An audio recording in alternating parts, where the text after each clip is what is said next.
My name is Valerie Evans, and I am 28 years old. 2 hours ago, sitting at the boarding gate for my honeymoon flight to Maui, I swiped open my banking app to pay for a coffee. The screen flashed bright red. Account frozen. Balance 0. I blinked, the sterile airport lights reflecting off the glass, as 40 hateful text messages flooded my screen. "You disgust me," one aunt wrote. "Selfish Bridezilla," wrote another.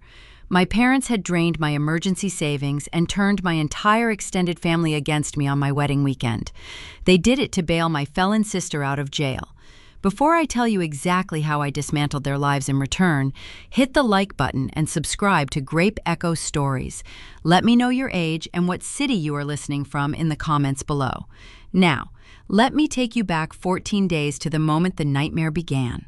The bridal boutique in downtown Phoenix smelled of lavender and expensive tulle.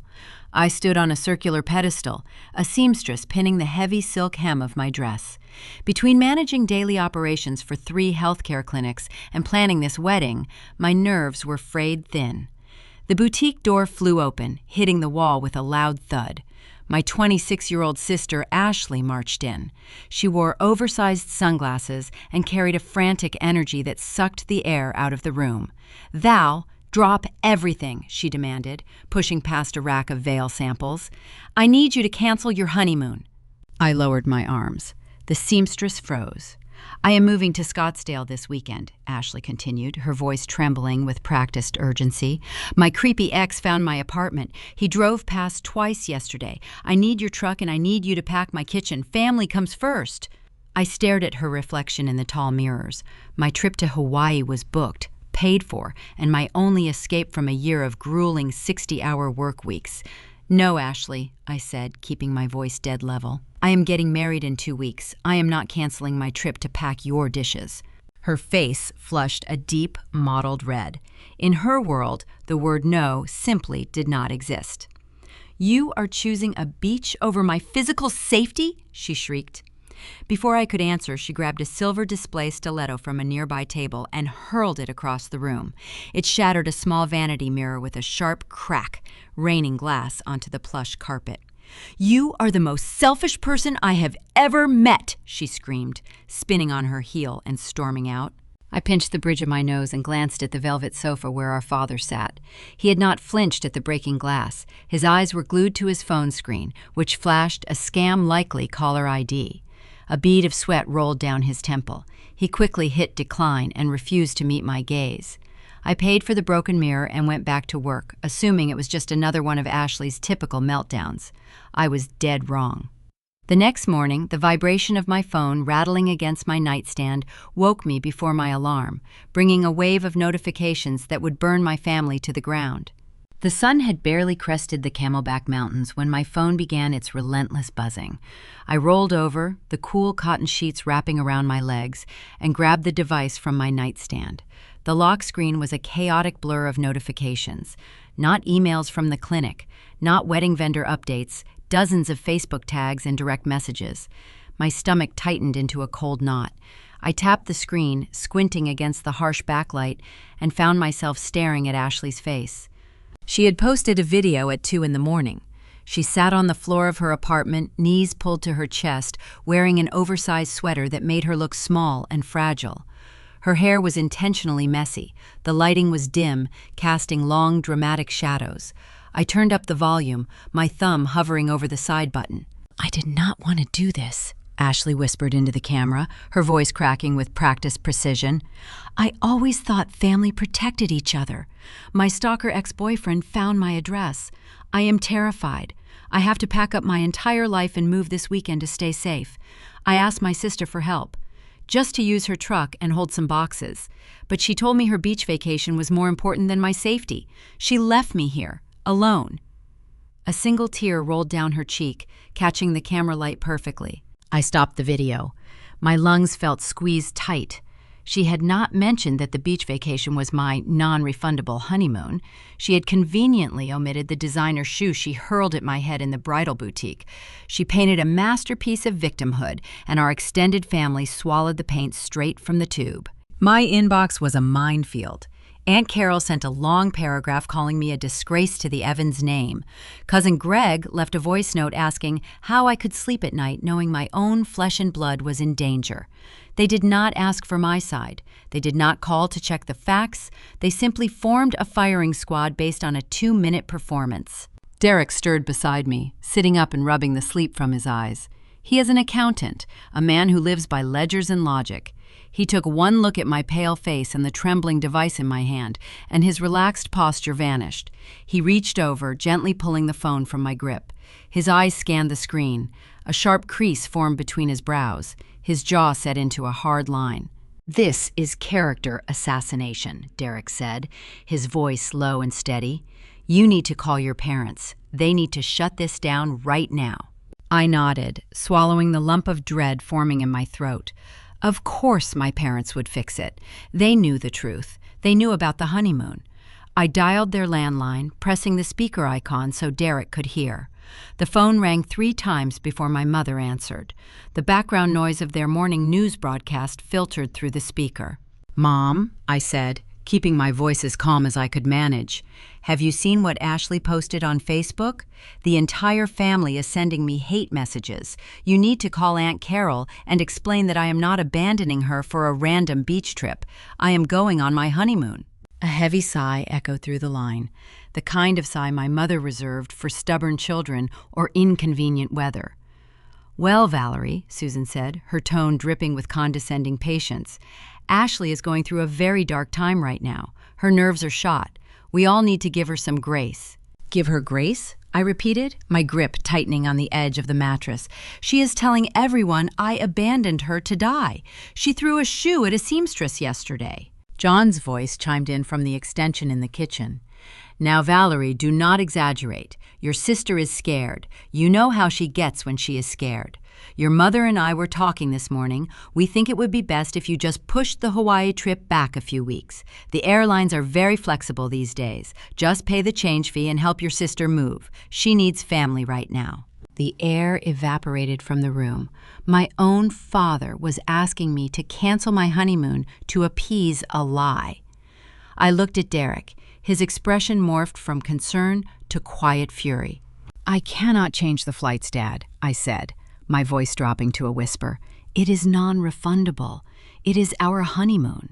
"You make good money at that clinic," John countered, dismissing my financial concerns with a scoff. "Derek does well. You two can afford a little penalty fee. Ashley does not have your stability. She needs a safe place to live. Do not be rigid, Valerie." The word rigid struck a nerve deep inside my chest. Suddenly I was not 28 years old sitting in my own bedroom. I was 18 again, standing in the cramped kitchen of my childhood home, holding an empty bank envelope. For 4 years I had worked weekend shifts at a diner, saving every crumpled dollar for a decent laptop for college. The day before graduation, I went to withdraw the funds. The account was drained. When I confronted my parents, my mother used the exact same tone she was using right now. "Ashley needs to go to that elite cheer camp in Sedona," Susan had said all those years ago, stirring her coffee without meeting my eyes. "It is crucial for her social."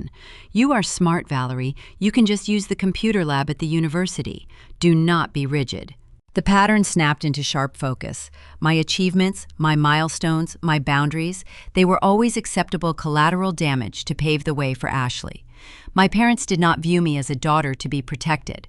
They viewed me as a resource to be managed. If Ashley needed money, my savings were drained. If Ashley needed labor, my honeymoon was expendable. Derek reached out and pressed the end call button, cutting off my father's next sentence. The silence in our bedroom rang in my ears. Derek took my hands in his thumbs tracing the knuckles. "We are not changing our flights," Derek said, holding my gaze. "And we are not entertaining this delusion for another second.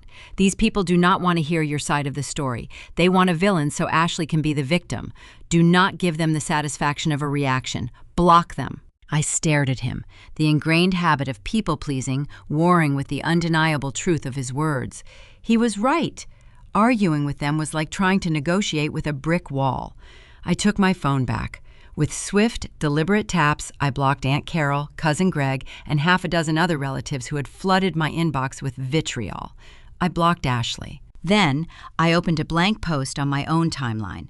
I stripped away all emotion, channeling the clinical detachment I use to manage chaotic hospital shifts. For those asking, I wrote, Ashley is moving this weekend. I will not be able to assist her with packing or driving because this weekend is my wedding and the following days are my pre-planned, non-refundable honeymoon.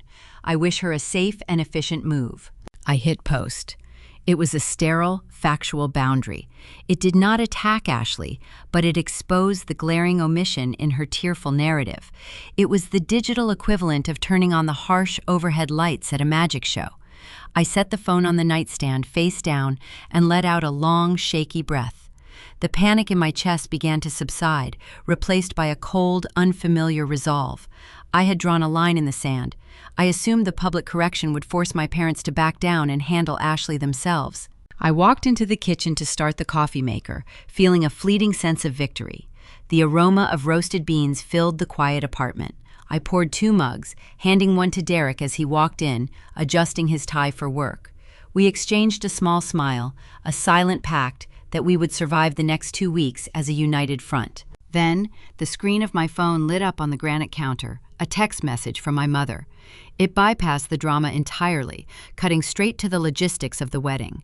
Your father and I are coming over tonight at 7, the message read. We are having a mandatory rehearsal dinner budget meeting.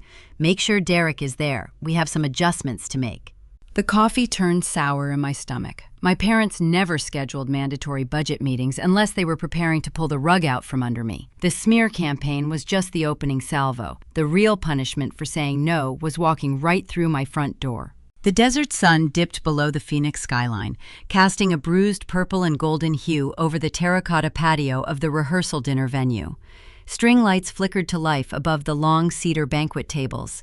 The scent of mesquite grill smoke mingled with the sweet, heavy fragrance of blooming night jasmine. It was an expensive, picturesque oasis designed for Southwest romance.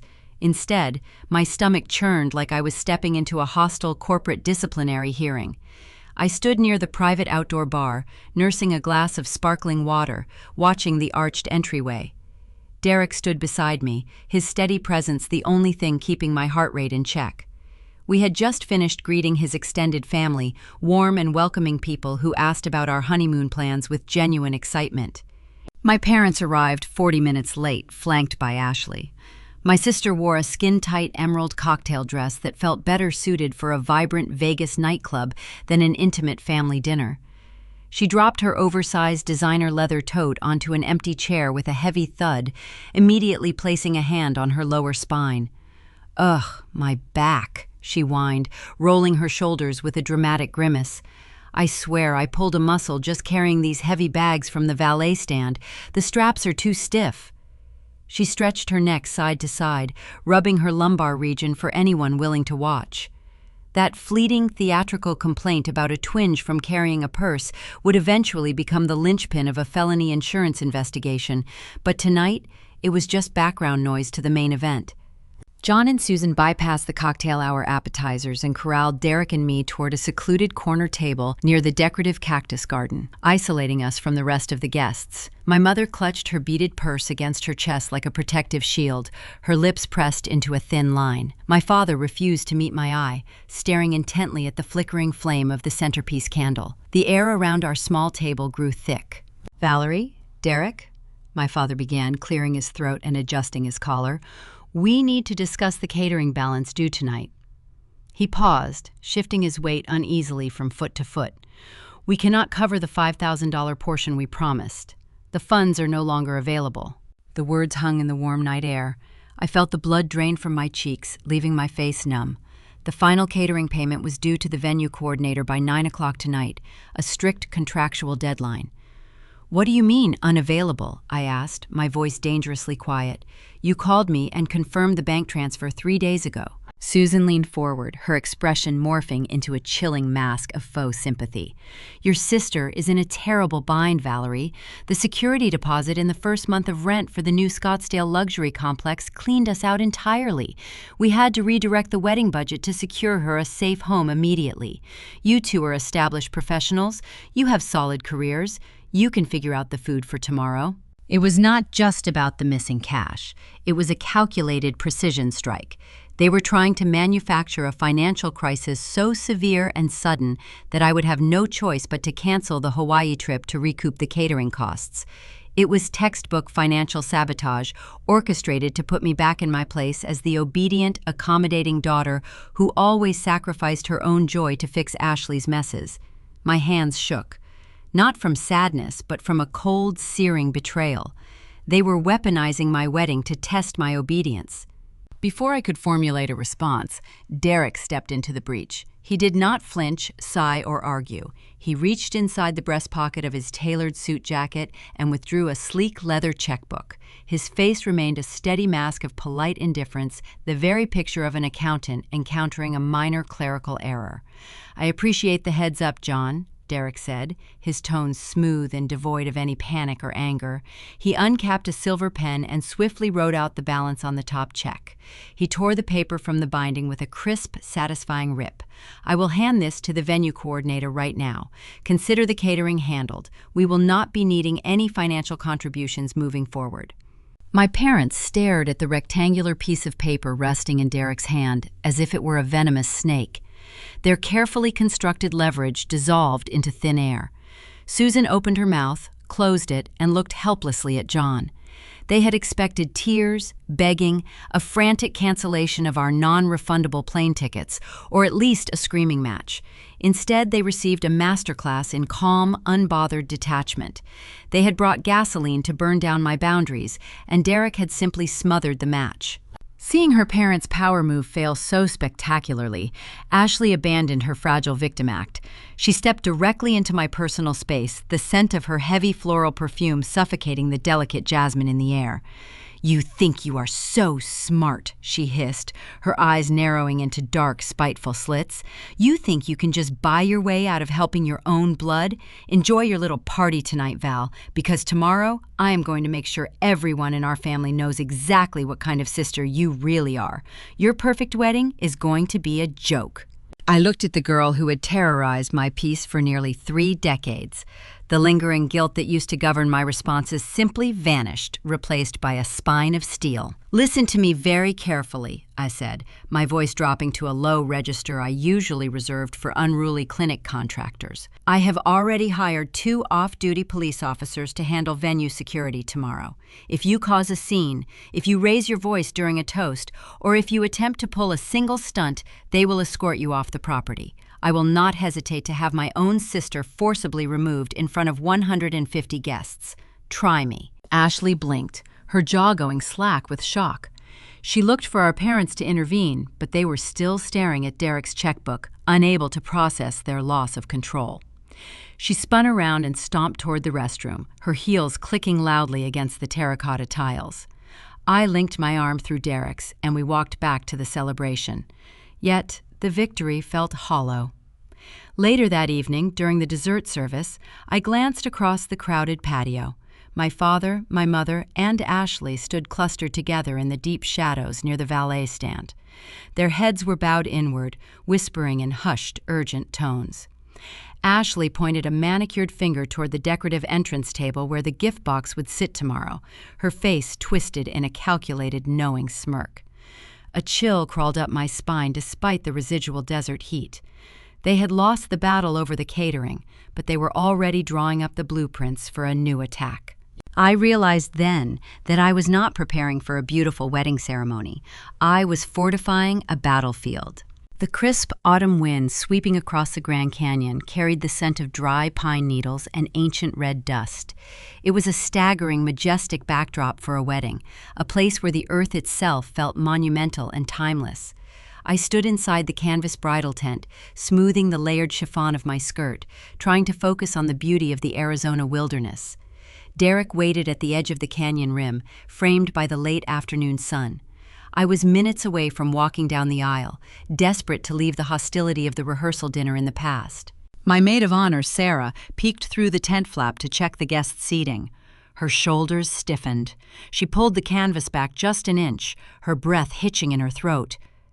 "Valerie," she whispered, stepping away from the opening with wide eyes. "You need to look at what your sister is wearing." I stepped forward and peered through the narrow gap. The outdoor seating area was filled with our friends and relatives, a sea of muted pastels and dark suits. Cutting straight down the center aisle was Ashley. She wore a floor-length, heavy silk gown. The bodice was encrusted with intricate pearl beading, catching the sunlight with blinding clarity. The fabric was a brilliant, undeniable shade of bridal ivory. She had paired the gown with an elaborate updo and a subtle crystal hair vine. Gasps and hushed murmurs rippled through the seated guests as she paraded toward the front row. My own mother walked 2 steps behind her, gently adjusting the flowing train of the ivory fabric so it would not drag in the dirt.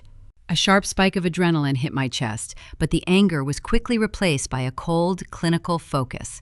They wanted a reaction. They wanted me to storm out of the tent, ruining my own makeup, screaming about the disrespect. They wanted the narrative to be about my unhinged jealousy on my wedding day. I turned away from the tent flap and signaled for David, our lead photographer, who was adjusting his lenses in the corner. "David," I said, keeping my voice serene and unbothered, "do you see the woman in the front row wearing the beaded ivory gown?" He nodded, a knowing grimace tugging at the corner of his mouth. "I see her. In every single photograph and video frame she appears in, I want you to isolate the color of that dress during post-production. Change the hex code. Turn that beautiful ivory fabric into the color of split pea soup, a dull, swampy beige. Can you do that?" David chuckled, tapping the side of his camera body. "Consider her beige," he replied. I took a deep breath, feeling the panic recede. I lined up at the edge of the aisle as the string quartet began to play the opening notes of my processional. I fixed my eyes on Derek, forcing myself to ignore the front row entirely. I would only learn what happened next a week later, when the videographer sent us the raw, unedited audio files from the ambient microphones placed near the entrance. While I was taking my first steps down the aisle, blinded by the sun and the emotion of the moment, Ashley and Susan were not watching me. They were huddled near the welcome table, their backs to the ceremony. The centerpiece of that welcome table was a large, heavy acrylic card box. It was a modern design choice, catching the ambient light and displaying the growing stack of thick envelopes inside. Those envelopes contained cash and checks, generous gifts from extended relatives meant to help us start our new life. The box was entirely transparent. It was a flawless symbol of my own naive worldview. I believed that keeping things visible and clear meant they were secure. I failed to realize that transparency only painted a target on the wealth locked inside, allowing greedy eyes to calculate the exact value of their envy. On that raw audio recording, the microphone picked up the quiet, urgent rustle of silk. Then, my mother's hushed voice cut through the sound of the cello. "We need to secure that box before the reception starts," Susan whispered. "It has to be done today. The landlord in Scottsdale wants the penalty fees wired by Monday morning." Ashley replied with a soft, dismissive hum. "I will grab it during the cocktail hour. Just keep Dad busy near the bar." I walked right past that transparent box, smiling through my veil, oblivious to the fact that my own family was actively pricing out my wedding gifts to fund their cover-up. The ceremony concluded with roaring applause and a spectacular desert sunset. The guests migrated to the open-air reception tent, while Derek and I stayed near the rim for portraits. As the sky transitioned from burnt orange to a deep indigo, I watched the logistical shuffle of the cocktail hour from a distance. I spotted my 16-year-old cousin Lily carefully lifting the heavy acrylic card box from the welcome table. Her job was to transport the gifts to the locked bridal suite down the hall of the main lodge, keeping them safe while everyone dined. Through the telephoto lens of the evening, I watched Ashley intercept Lily in the middle of the gravel pathway. I saw my sister place a gentle, reassuring hand on the teenager's shoulder. Ashley offered a warm, helpful smile, reaching out to take the cumbersome acrylic box from Lily's arms. She pointed toward the main lodge, clearly offering to handle the chore so the teenager could go grab a mocktail and join her friends. Lily happily surrendered the box and skipped away toward the appetizers. Standing on the canyon edge, I watched my sister walk away with my wedding gifts. A foolish, fleeting warmth bloomed in my chest. I actually thought Ashley was doing something kind. I thought the ivory dress was the extent of her rebellion, and she was now trying to make amends by helping with the cleanup. My relentless habit of seeing the good in them blinded me to the crime happening in plain sight. The The reception dinner was beautiful, filled with laughter and the clinking of champagne flutes under a canopy of stars. The best man delivered a hilarious, touching speech that left Derek wiping tears from his eyes. As the applause died down, a sharp, piercing feedback whine erupted from the speakers. Ashley stood in the center of the dance floor, gripping a microphone she had pried away from the DJ booth. She smoothed the front of her bridal gown and smiled at the confused crowd. The joyful energy in the tent evaporated, replaced by a tense, suffocating silence. "I just want to say a few words about sisterhood," Ashley announced, her voice echoing over the quiet desert plateau. "Sisterhood is about loyalty. It is about being there for each other in the trenches. Sometimes people forget where they came from when they get a little taste of success." She turned her gaze directly toward our sweetheart table, her eyes glittering with malice. "It is hard to be the one left behind to handle the real world. So, here is to Valerie. I hope your little beach vacation brings you peace, despite the family obligations you chose to turn your back on. Cheers." She raised her glass. A few bewildered relatives gave a weak, polite clap. The silence stretched until Derek's best man smoothly stepped up to the DJ booth, signaling for the music to cut back in. A vibrant pop song blasted through the speakers, drowning out Ashley's smug exit from the dance floor. From table 1, my parents glared at me, shaking their heads as if I had somehow forced her to deliver that humiliating speech. But the public embarrassment was merely a distraction. The real damage was already done. The night finally wound down. The catering staff lined up the guests outside the tent, handing out long sparklers for our grand exit. Derek wrapped his suit jacket around my shoulders, pressing a kiss to my temple. "We survived," he whispered against my hair. "We are officially free." Our getaway car idled on the gravel driveway, the engine humming a steady rhythm. I turned to Sarah and asked her to run to the bridal suite to grab my overnight bag and the acrylic card box so we could load the trunk. We stood near the exit, waving to the cheering guests, bathed in the warm glow of the sparklers. Minutes passed. The sparklers began to burn out, leaving trails of gray smoke in the night air. The crowd started to thin. I looked toward the illuminated pathway of the main lodge, waiting for Sarah. She emerged from the wooden doors, walking slowly. The festive joy had vanished from her face, leaving her pale and drawn. My overnight bag was slung over her shoulder, but her hands were entirely empty. The ambient music seemed to fade into a distant underwater hum as she approached our car. She stopped in front of me, her eyes darting between Derek and me. The transparent box was sitting exactly where Ashley said she left it, Sarah said, her voice shaking in the quiet night. "The lock on the bottom is busted open. The box is there, Valerie, but every single envelope is gone." The cold desert wind suddenly felt like ice against my bare arms. Derek dropped his hold on my waist, his posture shifting instantly from a relaxed groom into a hyper-focused accountant. We left our getaway car idling on the gravel driveway and practically sprinted back up the illuminated pathway toward the main lodge. My maid of honor, Emily, led the way, her heels crunching loudly against the quiet night.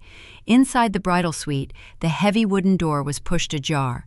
The room smelled of lingering hairspray and wilted rose petals. Resting in the center of the mahogany dressing table was the acrylic container. It looked untouched from a distance, but as I stepped closer, the violation became glaringly obvious.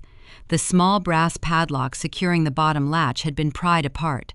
The metal was bent, the acrylic scratched by whatever tool had been used to force it open. I stared at the hollow interior. Earlier that evening, I had seen dozens of thick white envelopes stuffed through the top slot. Based on our guest count and standard registry contributions, my mind automatically calculated the loss. We were missing at least $4,500, mostly in untraceable cash. Derek reached for his phone, his thumb hovering over the keypad. "Do not touch the box," he instructed quietly. "We need to call local dispatch. They can dust the plastic for prints and check the lodge security cameras." I grabbed his wrist. The ingrained instinct to manage my family's reputation surged through my veins, toxic and heavy. "Wait," I whispered. "Let me talk to them first." I left the suite, marching back toward the reception tent. The catering crew was already breaking down the dining tables. Near the valet stand, my parents and Ashley were waiting for their vehicle. Ashley was shivering in her ivory gown, scrolling on her phone with an air of profound boredom. Susan was complaining to John about the crisp temperature, rubbing her arms. "Where is the money?" I demanded, my voice cutting through the sounds of clinking silverware and idling engines. My mother turned, her brow furrowing in a practiced display of maternal concern. "Whatever do you mean, sweetheart? We are just waiting for the car." "The card box is empty," I said, stepping directly into her personal space. "The lock is broken. Every single envelope is gone. Ashley was the last person seen touching it." Susan recoiled, her hand flying to her chest. "Are you out of your mind?" she gasped, her pitch rising to ensure the nearby valet attendants could hear every word. "You are accusing your own sister of theft? On your wedding night?" "Valerie, you are acting hysterical. The stress of this day has clearly broken your grip on reality." Ashley shoved her phone into her designer bag, letting out a loud, mocking scoff. "I tried to help you," she sneered, crossing her arms. "I carried that heavy thing inside because your teenage cousin was struggling. I left it on the dressing table. If your money is missing, maybe you should interrogate the catering staff. They are the ones walking around a dark tent picking up scraps. Do not project your paranoia onto me." John stepped forward, puffing out his chest to form a barrier between us. "That is enough," he barked. "We drove hours to support you today, and this is how you repay us? With baseless accusations? You need to calm down and sleep this off. You are embarrassing yourself." The gaslighting was a physical weight pressing against my ribs. They were standing there, radiating defiance, daring me to tear apart the fabric of our family in front of strangers. Derek appeared at my shoulder. His presence was a solid anchor in the swirling chaos. He took one look at my parents' smug, defensive postures and reached for his device again. "I am calling the authorities," Derek stated firmly. "If Ashley did nothing wrong, she has no reason to worry about a police report." Susan's eyes darted toward the illuminated screen in Derek's hand. A flash of genuine panic cracked her polished facade, but she quickly masked it with outrage. John took a step backward, suddenly very interested in the approaching headlights of the valet bringing their sedan. "Please," I whispered, my voice cracking, the decades of people-pleasing trauma wrapped around my throat like a vice. I pictured blue flashing lights ruining the end of the night, the hushed gossip among our remaining guests, the inevitable public screaming match that would follow. My childhood conditioning won the battle. "I cannot do this right now. I just want to leave." Derek lowered his hand, his jaw clenched tight enough to crack a tooth. He hated surrendering, but he loved me enough to respect my breaking point. We turned our backs on them and walked to our idling car. We drove away from the Grand Canyon in total silence, the shadow of the theft extinguishing any lingering joy from the celebration. The journey to the airport hotel was a blur of neon highway signs and quiet tears. We barely slept in the sterile king-size bed. The next morning, we navigated the security checkpoints in a haze of exhaustion, boarding the long flight to Hawaii. I leaned against the cool plastic of the airplane window, watching the jagged Arizona landscape shrink beneath the clouds. I tried to convince myself that distance would bring peace. I told myself that the stolen money was merely the painful price of admission to a new, independent life. If losing a few $1,000s meant buying my freedom from their endless manipulation, maybe it was a bargain. Derek held my hand across the armrest, silently offering the support I had been denied my entire life. We were flying toward paradise, desperate to leave the toxicity on the mainland. 7 hours later, the plane tires screeched against the tarmac in Maui, the cabin filled with the sounds of shifting luggage and eager vacationers preparing to disembark. The air conditioning vents pumped a faint scent of tropical humidity into the aisles. I reached into my purse and disabled airplane mode on my device, eager to check the local weather. A flurry of missed messages and emails populated the screen, but one specific banner notification caught my immediate attention. It was an automated alert from a legacy credit union app. When I was 16, my parents had forced me to open a joint checking account to deposit my summer job earnings. I had stopped using it years ago, keeping it active with a minimal balance solely because closing it required my father's physical signature at a branch. The notification read, "Transaction alert. A cash deposit has posted to your joint checking account." I tapped the banner, my pulse thrumming in my ears. The banking application loaded, displaying the fresh ledger entry.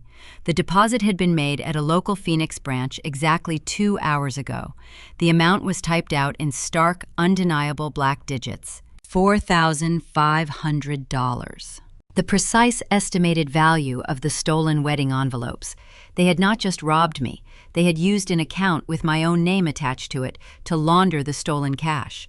The betrayal was no longer a suspicion or a paranoid theory. It was documented in digital ink, waiting for me in paradise, bringing an entirely new nightmare to my doorstep. The scent of plumeria and salt water should have been intoxicating. Instead, standing at the polished mahogany concierge desk of our resort, I felt a familiar, creeping dread.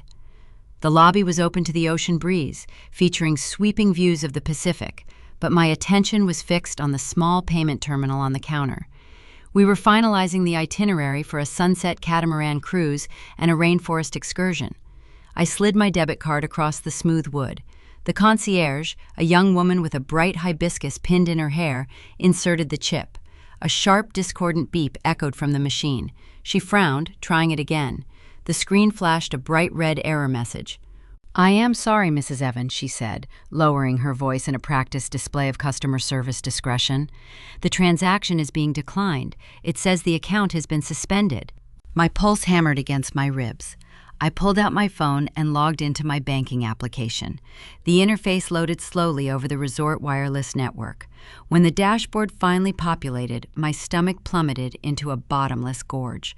The legacy joint account, the same one where I had just witnessed the stolen $4,500 deposit, now displayed a stark gray banner across the top.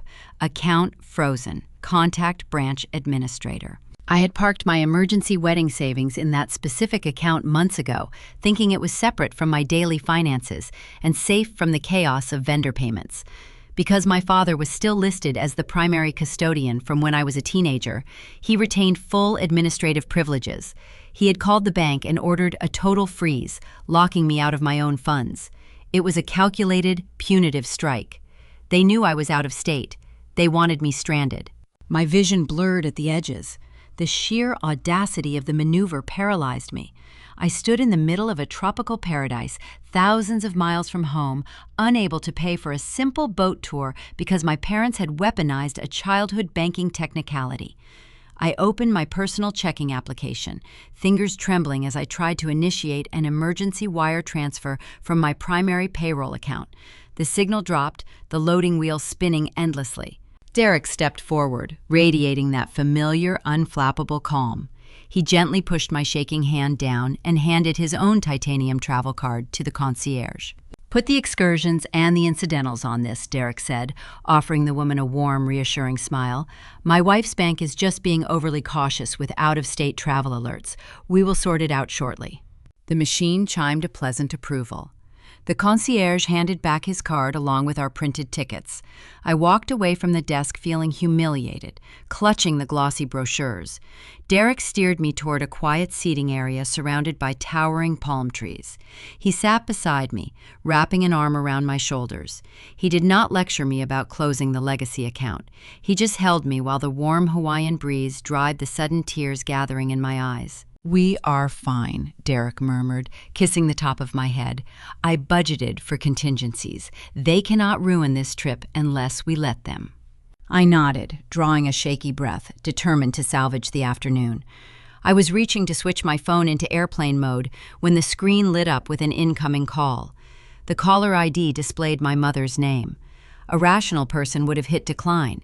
But the lingering shock of the frozen bank account, coupled with the stolen wedding envelopes, ignited a flare of indignation deep within my chest. I swiped the green icon and brought the speaker to my ear, skipping any polite greeting. "Unlock the account, Susan," I demanded, keeping my volume low but my tone razor-sharp. "Valerie, thank God," my mother gasped, ignoring my directive entirely. Her voice was frantic, layered over the unmistakable sound of packing tape ripping from a dispenser. "You need to wire us $1,000 right this second. The situation here is a disaster." I stared at the swaying palm fronds above me, genuinely baffled by her delusion. "You just froze my savings, and now you are asking me for cash?" "Your father is injured," she snapped, the blame thick and heavy in her throat.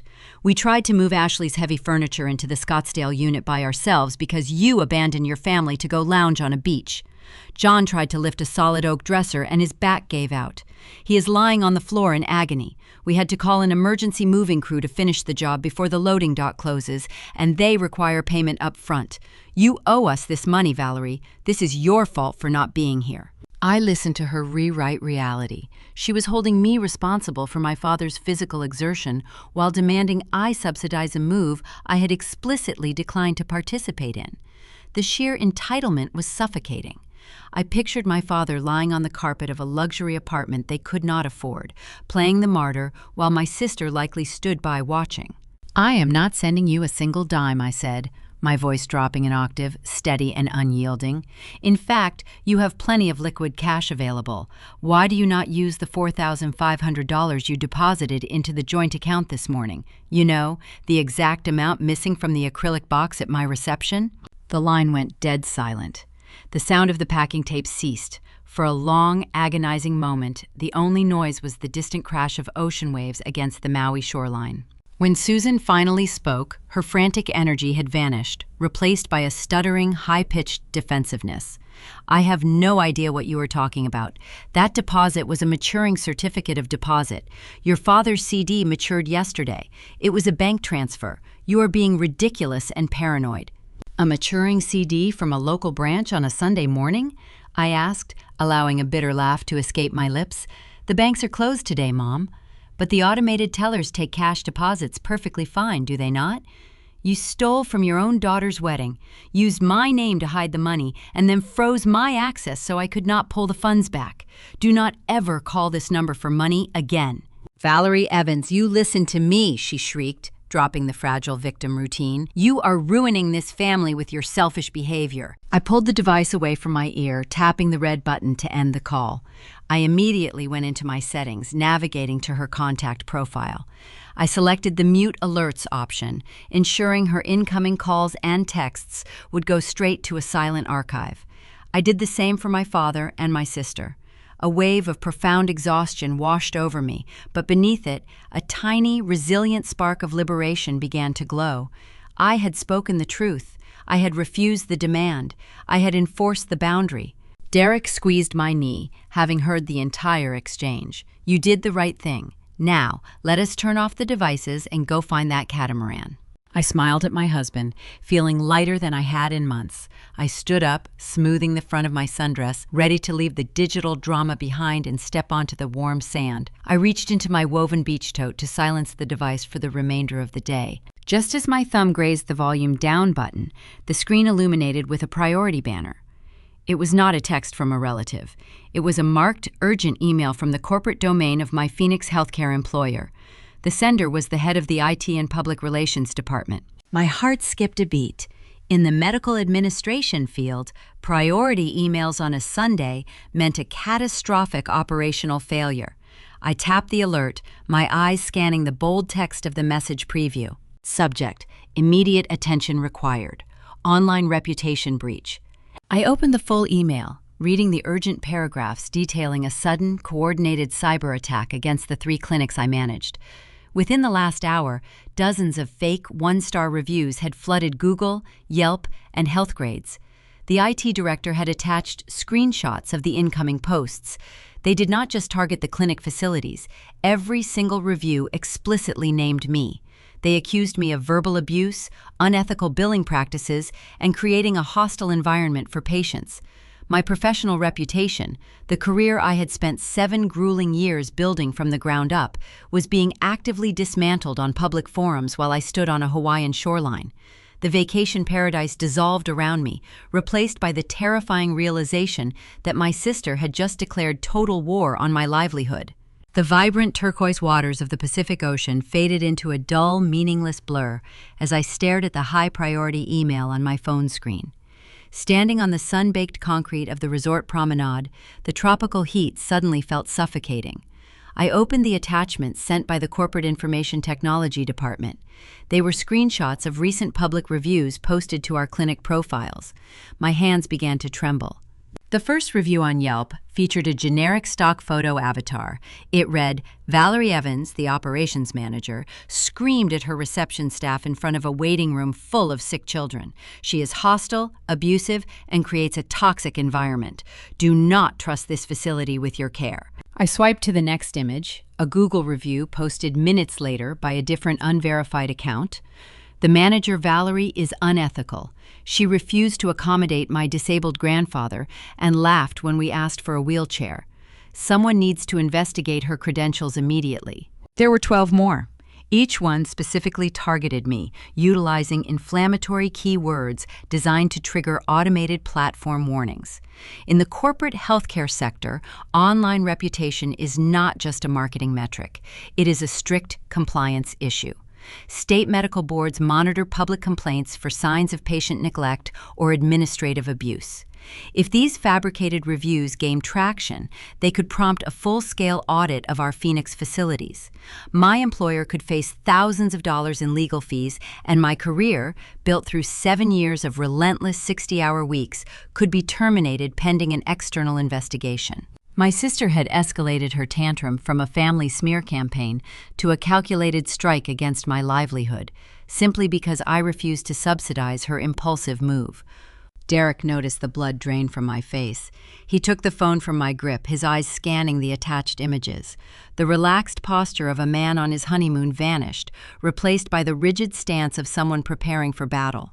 He canceled our sunset catamaran cruise with a single text to the concierge, wrapped a protective arm around my waist, and steered me back toward the elevators. We retreated to our suite.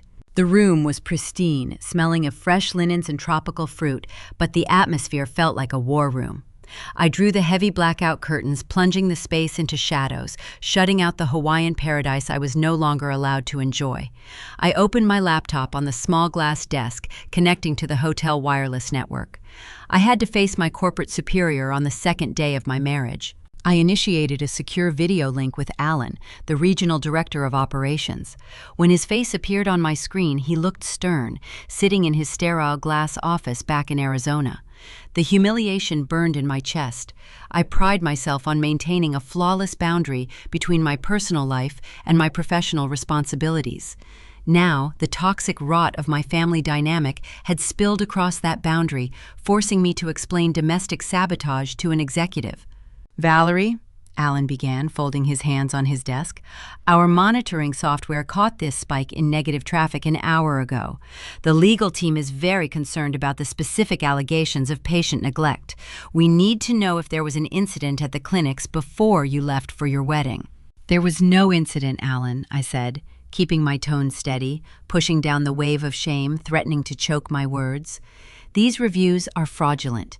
They are part of a targeted harassment campaign initiated by a disgruntled family member." Alan raised an eyebrow, a flicker of doubt crossing his features. "Family member?" "Valerie, these accounts claim specific dates and times. Proving they are fabricated requires definitive evidence, or the platform administrators will refuse to remove them." I took a sharp breath, realizing the only way to save my career was to expose the ugly truth of my own flesh and blood. I linked my phone to the computer and shared my screen. For the next 40 minutes, I walked the regional director and a silent representative from the corporate legal department through the entire timeline. I showed them the furious text messages from Ashley demanding money. I displayed the timestamp voicemail transcripts where my mother threatened to ruin my reputation if I did not wire them $1,000 for the moving crew. Finally, I overlaid the IP addresses of the review accounts, pointing out that several of them originated from a local network provider in the exact Scottsdale zip code where my sister had just relocated. The silence on the video call was heavy. The sheer vindictiveness of the evidence spoke for itself. Alan let out a long, weary sigh, the sternness in his eyes softening into a grim pity. "I am sorry you are dealing with this on your honeymoon, Valerie," he said. "Our legal team will submit your documentation to the platform administrators and issue a cease and desist order against the IP addresses involved. Turn off your work phone. We will handle the cleanup." The call disconnected, leaving me staring at my own exhausted reflection in the dark monitor. I closed the laptop, dropping my face into my hands. A dry, hollow sob tore through my throat. It was not sorrow. It was the crushing weight of recognizing that my sister was willing to destroy my ability to pay my rent and feed myself, all because I said no to her. Derek crouched beside my chair, placing his hands firmly on my knees. He waited until I lifted my head, making sure he had my undivided attention. His expression was a mixture of deep sorrow and unyielding resolve. "I love you," Derek said, his voice quiet but carrying the force of a gavel striking wood. "I will spend the rest of my life protecting you, but this dynamic ends today. You have spent 28 years acting as a shock absorber for their dysfunction. I will not tether our marriage to an active volcano." I swallowed hard, nodding slowly, understanding the gravity of his words. "From this moment forward," Derek continued, holding my gaze, "we are instituting a zero-contact policy. No answering their calls, no reading their texts, and under no circumstances will we ever provide a single dollar to bail them out of the disasters they create. If they drown, we let them sink. Do we have an agreement?" "Yes," I whispered, the word feeling foreign but incredibly liberating on my tongue. "We have an agreement." He kissed my forehead, stood up, and walked toward the mini-fridge to pour us both a glass of cold water. The ultimatum was not a restriction. It was a lifeline. I felt the remnants of my people-pleasing instinct wither and die, replaced by a cold, calculating determination. If I was going to cut them off, I needed to ensure my corporate legal team had every single piece of ammunition required to enforce the cease and desist order. I reopened my laptop, navigating to Ashley's public social media profiles. The goal was simple. I needed to capture digital screenshots of her coordinated smear campaign before she realized the corporate lawyers were involved and deleted the evidence. I scrolled through her recent timeline, meticulously saving images of her tearful video, the frantic comments from relatives, and the subtle threats she posted about exposing my true colors. My cursor hovered over a post she had uploaded 3 days prior, right before the wedding rehearsal dinner. It was a mirror selfie taken in the narrow hallway of her old apartment complex. Ashley was wearing designer workout gear, holding a customized coffee cup, pouting at the camera. The caption read, "Packing up my life is so exhausting, but a girl has to do what a girl has to do to stay safe from the creeps." I was about to capture the screen and move on, but a detail in the background caught my eye. The hallway mirror reflected the heavy wooden front door of her unit. Taped directly to the center of the wood, right above the peephole, was a brightly colored neon orange document. In my role as a clinic operations manager, I process a significant amount of legal and compliance paperwork. I interact with courier services, process servers, and municipal inspectors. I know the distinct visual language of official documentation. Property managers do not use neon orange paper for friendly community newsletters or routine maintenance reminders. Neon orange is reserved for urgent, legally binding municipal or county notices. I leaned closer to the screen, my heart rate accelerating. I downloaded the high-resolution image to my desktop and opened it in a basic editing software. I cropped the image, focusing entirely on the reflection of the door, and enhanced the contrast and sharpness. The blurry pixels shifted, sharpening into legible text. The bold black font across the top of the neon orange paper became crystal clear. It was a Maricopa County writ of restitution. The air rushed out of my lungs. A writ of restitution was not a warning. It was the final, non-negotiable step of a legal eviction process issued by a judge authorizing law enforcement to physically remove a tenant from a property. Ashley was not moving because a stalker had discovered her address. That was a convenient, sympathetic lie designed to manipulate the family into providing free labor. She was moving because she was being legally and forcibly ejected from the premises by the county sheriff. I sat back in my chair, the glow of the monitor illuminating the dark hotel room. A loose thread had just unraveled, exposing a secret so severe it threatened to unravel the entire fabric of my parents' financial reality. The fake reviews and the stolen wedding money were just symptoms of a much deeper, more desperate disease. I needed to know exactly what kind of destruction my sister had caused to warrant a forced municipal eviction, and more importantly, I needed to know how my parents were covering it up. The neon orange pixels burned into my retinas. Writ of restitution. The legal term echoed in the quiet, air-conditioned hotel room. I knew exactly what that piece of paper meant. As a clinic operations manager, I routinely ran background checks on medical contractors and vendors.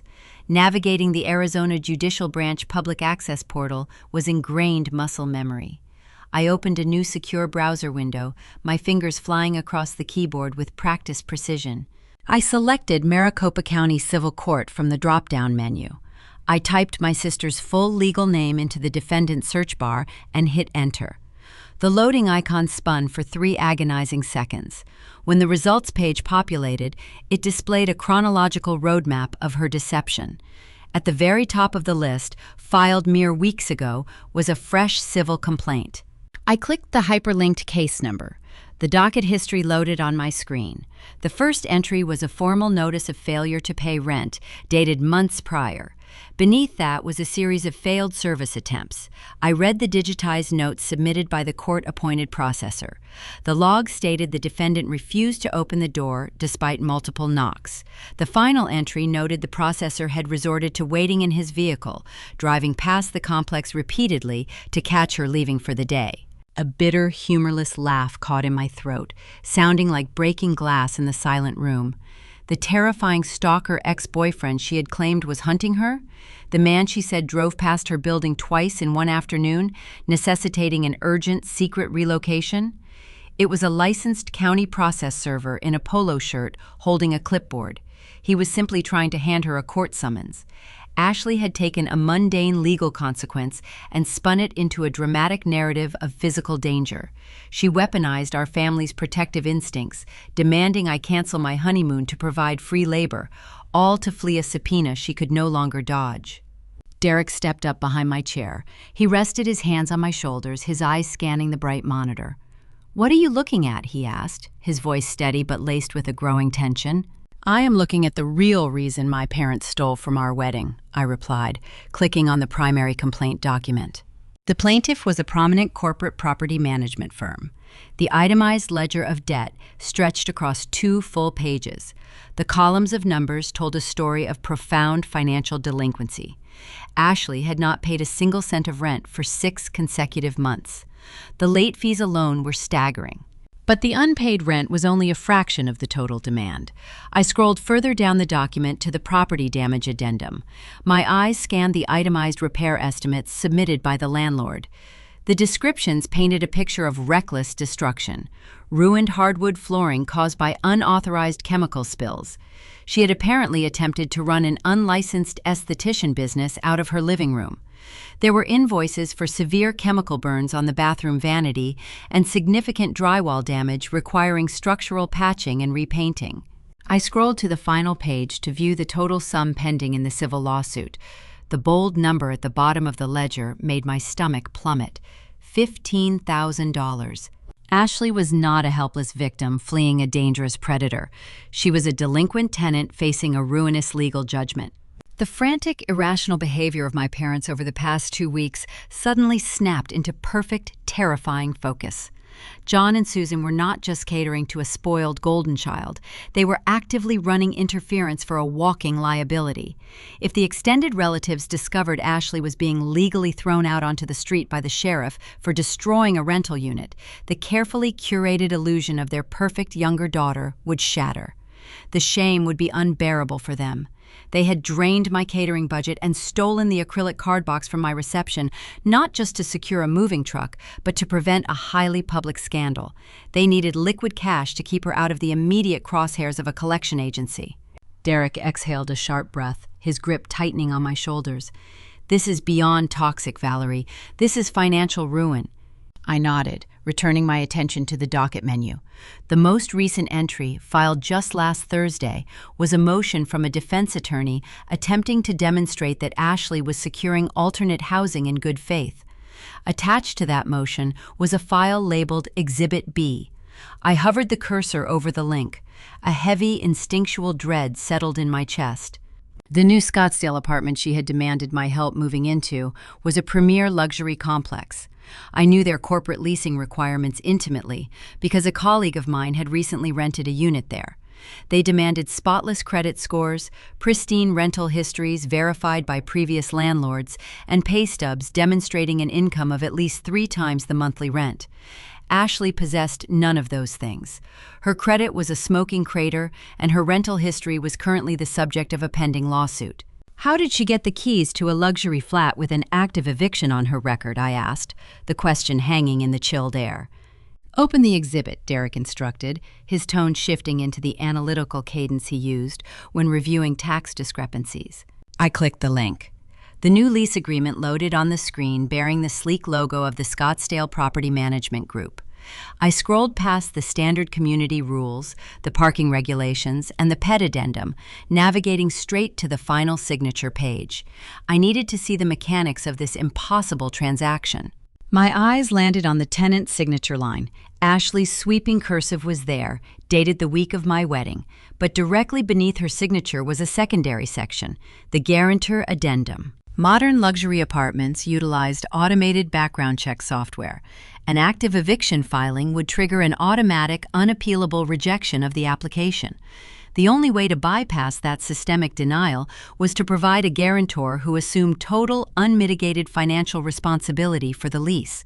But even a standard co-signer would not be enough to override a recent property destruction lawsuit. The management company would require a high-risk security bond to protect their asset. I zoomed in on the electronic signatures occupying the guarantor lines. My breath caught in my throat. John and Susan had signed their full legal names. But it was the collateral listed on the attached security bond that made the remaining blood drain from my face. I grabbed the edge of the glass desk to steady myself, realizing that uncovering the eviction was only the first layer of this nightmare. My parents had done something far more dangerous than stealing wedding gifts, and they were dragging their entire future into the fire to keep Ashley warm. I stared at the digitized document on my laptop screen, the glowing pixels forming the address of a house I knew intimately. The 3-bedroom stucco ranch in Tucson. My parents had purchased that property 15 years ago, meticulously paying down the mortgage early so they could enjoy a debt-free retirement. It was their sanctuary, featuring a xeriscaped garden my father tended every weekend. Now, that exact address was typed onto a sterile legal form under a section labeled Collateral Asset Clause. I leaned closer to the monitor, my eyes scanning the fine print beneath John and Susan's electronic signatures. To bypass the automatic rejection triggered by Ashley's active eviction, a standard co-signer addendum was insufficient. The Scottsdale property management firm required a staggering financial assurance to hand over the keys to a luxury unit.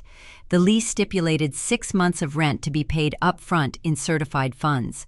My mind calculated the raw numbers.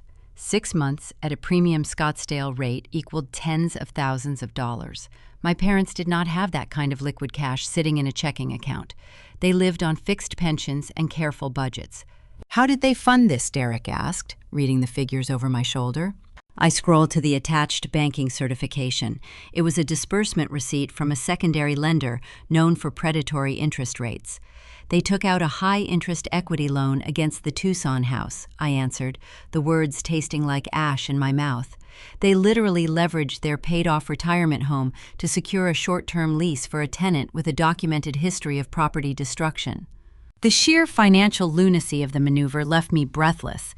If Ashley missed a single payment after the initial 6 months expired, or if she poured another batch of corrosive chemicals onto the new hardwood floors, the management company would not just evict her.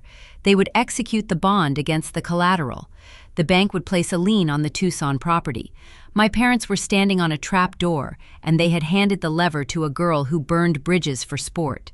A sickening wave of pity washed away the lingering anger from the stolen wedding gifts. They were toxic enablers, yes, but they were about to lose everything they had worked for their entire adult lives. The ingrained daughterly instinct, the persistent urge to protect my family from their own catastrophic decisions, flared up one final time. I picked up my phone and dialed my father's number. The line rang 4 times. I expected it to go to voicemail, considering I had muted their notifications earlier, but the automated tone stopped. "What do you want, Valerie?" John snapped. The background noise suggested he was sitting in his vehicle, the hum of the engine vibrating through the speaker. Dad, listen to me, I said, ignoring his hostility. I saw the civil court filings. I saw the Scottsdale lease agreement and the equity loan you took out on the Tucson house. The hum of the engine grew louder as he likely pressed his foot against the accelerator. A heavy, charged silence filled the digital space between us.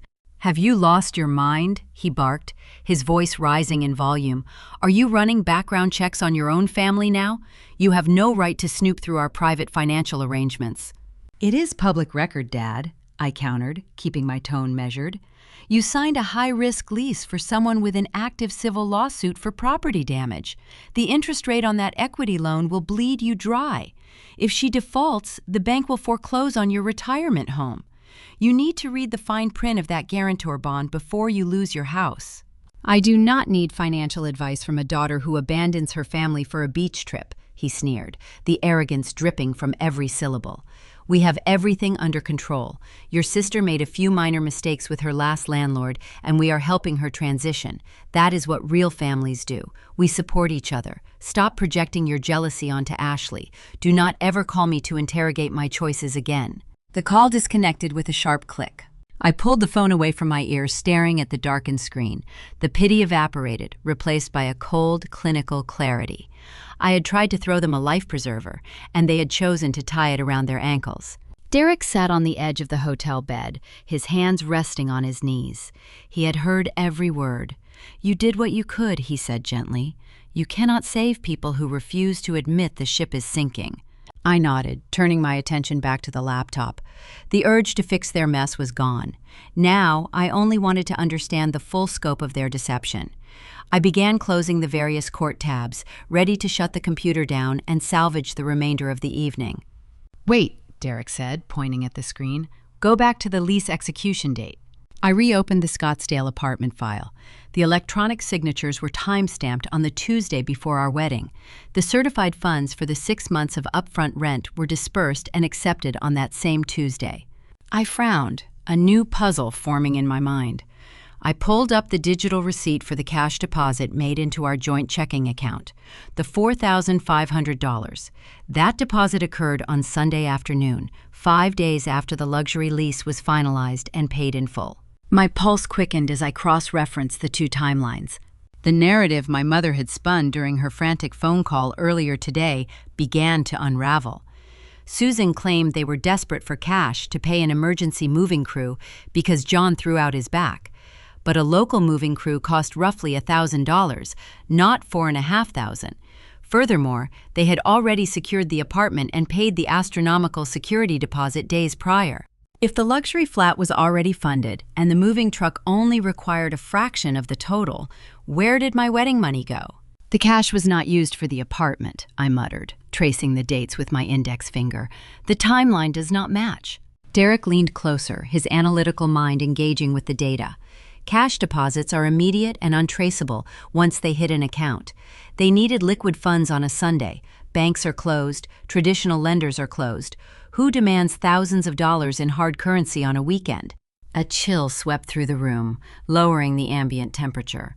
I opened a new browser tab, navigating away from the civil court portal. I selected the municipal criminal database instead. The civil lawsuit explained the eviction and the property damage, but it did not explain the sudden, desperate need for untraceable cash on the weekend of my wedding. I typed Ashley's legal name into the criminal search bar. My hands were shaking so badly I mistyped her last name on the first attempt. I corrected the error, took a deep breath, and hit the Enter key. The search results populated instantly. The screen displayed a brand new docket, filed in the early hours of Sunday morning, mere hours after my reception ended. The charge code listed next to her name was a Class 6 felony. My eyes darted to the right side of the screen, scanning the bail information. The pieces of the puzzle slammed together with sickening precision, revealing a truth far darker than a simple eviction. The glow of the laptop screen felt like a physical weight pressing against my eyes. I stared at the bold letters spelling out the state of Arizona versus Ashley Evans. The charge was glaringly clear: Class 6 felony, criminal damage to property. I scrolled through the incident summary submitted by the responding officers. The timeline crystallized with sickening precision. Late Friday evening, mere hours after our tense rehearsal dinner, the Scottsdale property manager had attempted a routine pre-move inspection of Ashley's old unit. According to the police report, Ashley had barricaded the front door. When the manager threatened to call a locksmith, she unleashed a torrent of destruction. She shattered windows, ripped porcelain fixtures from the bathroom walls, and flooded the primary suite. The police were dispatched to subdue a combative tenant. She was placed in handcuffs and transported to the county holding facility shortly past midnight. While I was waking up on my wedding morning, sipping mimosa and getting my hair curled, my sister was sitting in a concrete cell. The narrative my parents had spun began to rot before my eyes. Ashley did not show up to the Grand Canyon wearing a white gown because she was simply being a petty sibling. She showed up because John and Susan had spent the entire morning frantically negotiating her release. I moved the cursor to the financial section of the criminal docket. The presiding magistrate had set her bond at $45,000. In the state of Arizona, securing a release through a commercial bail agent requires a non-refundable 10% premium paid up front in certified funds or untraceable cash. 10% of $45,000 is $4,500. The exact sum missing from the acrylic box. A wave of nausea crashed over me, so intense and sudden that I had to push the chair back and brace my hands against my knees. I closed my eyes, but the images played on a loop. My mother adjusting Ashley's ivory train, my father smiling for the professional photographer, Ashley kindly offering to carry the heavy wedding gifts for a teenage cousin. They had orchestrated a heist in the middle of my reception. They mingled with my new in-laws, ate the catered salmon, and toasted to my future, all while calculating how quickly they could pry open a padlock to bail a felon out of jail. My stomach roiled. I stood up, stumbling toward the ensuite bathroom. I gripped the edges of the porcelain sink, splashing cold water onto my face, gasping for air. I stared at my reflection in the mirror. For 28 years, I had carried the burden of being the responsible daughter. I had swallowed my pride, minimized my needs, and worked twice as hard just to earn a fraction of the approval my parents showered on Ashley. I had rationalized their favoritism, telling myself they just worried about her more because she was fragile. She was not fragile, she was dangerous, and they were her willing accomplices. Something shifted inside my chest in that brightly lit hotel bathroom. The heavy, suffocating blanket of familial guilt, the ingrained trauma that constantly whispered I needed to be better, try harder, and forgive faster, simply vanished. The people-pleasing daughter died on the cold tile floor. In her place, a new sensation took root. It was an icy, surgical rage. It was clear, bright, and utterly devoid of mercy. I grabbed a hand towel, dried my face, and walked back into the main suite. Derek was reading the police report on the screen, his jaw set in a hard, unforgiving line. He looked up as I approached, his eyes searching mine for any sign of a breakdown. He found none. "They stole from our guest to pay a bail bondsman," I said, my voice echoing with a calm, eerie precision. "They used my name on a joint account to process the stolen cash to keep a criminal out of prison." Derek closed the laptop with a decisive snap. His expression mirrored my own newfound clarity. "We cannot fight this from an island," he stated firmly. "We need to handle this in person." I nodded, walking toward the closet to retrieve our suitcases. We are going home. Rebooking our flights required a hefty penalty fee, but neither of us cared. The tropical paradise had transformed into a gilded cage, keeping me away from the battlefield where I belonged. We spent our final afternoon in Maui printing every piece of digital evidence. The resort business center hummed with activity as I compiled a physical dossier. The eviction notice, the property damage invoices, the fraudulent luxury lease agreement, the high-risk guarantor bond tied to the Tucson house, the digital receipt of the stolen cash deposit, and finally, the criminal docket detailing the felony arrest and the bail premium. I slid the crisp, warm papers into a manila folder. It was a tangible weapon, loaded and ready to deploy. We packed our bags in silence, the unspoken agreement hanging between us. The vacation was over, but the real work was just beginning. We left the resort before dawn, the sky a bruised purple over the crashing waves. The flight back to Phoenix felt like a suspension of time. I did not watch the in-flight movies or read the paperback novel I had brought. I sat near the window, staring at the endless expanse of the Pacific Ocean, visualizing the upcoming confrontation. My parents believed they had won. They thought they had successfully navigated a crisis, utilizing my resources to maintain their illusion of a perfect family. They assumed my distance and my silence meant I was retreating, licking my wounds in defeat. They severely underestimated what happens when you push a rule follower past the point of no return. The plane wheels touched down on the blazing Arizona tarmac, jolting me back to reality. The desert heat radiated through the terminal windows as we navigated the baggage claim. The familiar scent of dry dust and exhaust fumes filled my lungs. I was back on their turf. We threw our luggage into the trunk of my sedan, ignoring the exhaustion of the long travel day. Derek took the wheel, navigating the busy freeways toward the Phoenix suburbs. The plan was straightforward. We would not call ahead. We would not give them time to prepare their lies or coordinate their stories. We were going to walk right through their front door and drop the unvarnished truth onto their coffee table. As we pulled into the familiar driveway of my childhood home, I noticed Ashley's compact car parked near the curb. She was here. The timing was impeccable. I reached for the manila folder resting on the dashboard, my fingers tracing the rigid edge of the cardboard.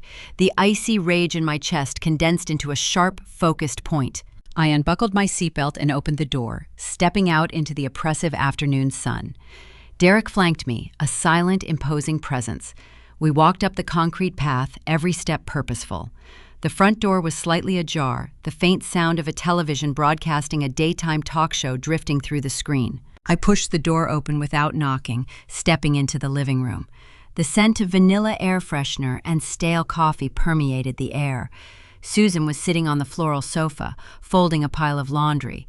John was in his recliner, reading a digital tablet.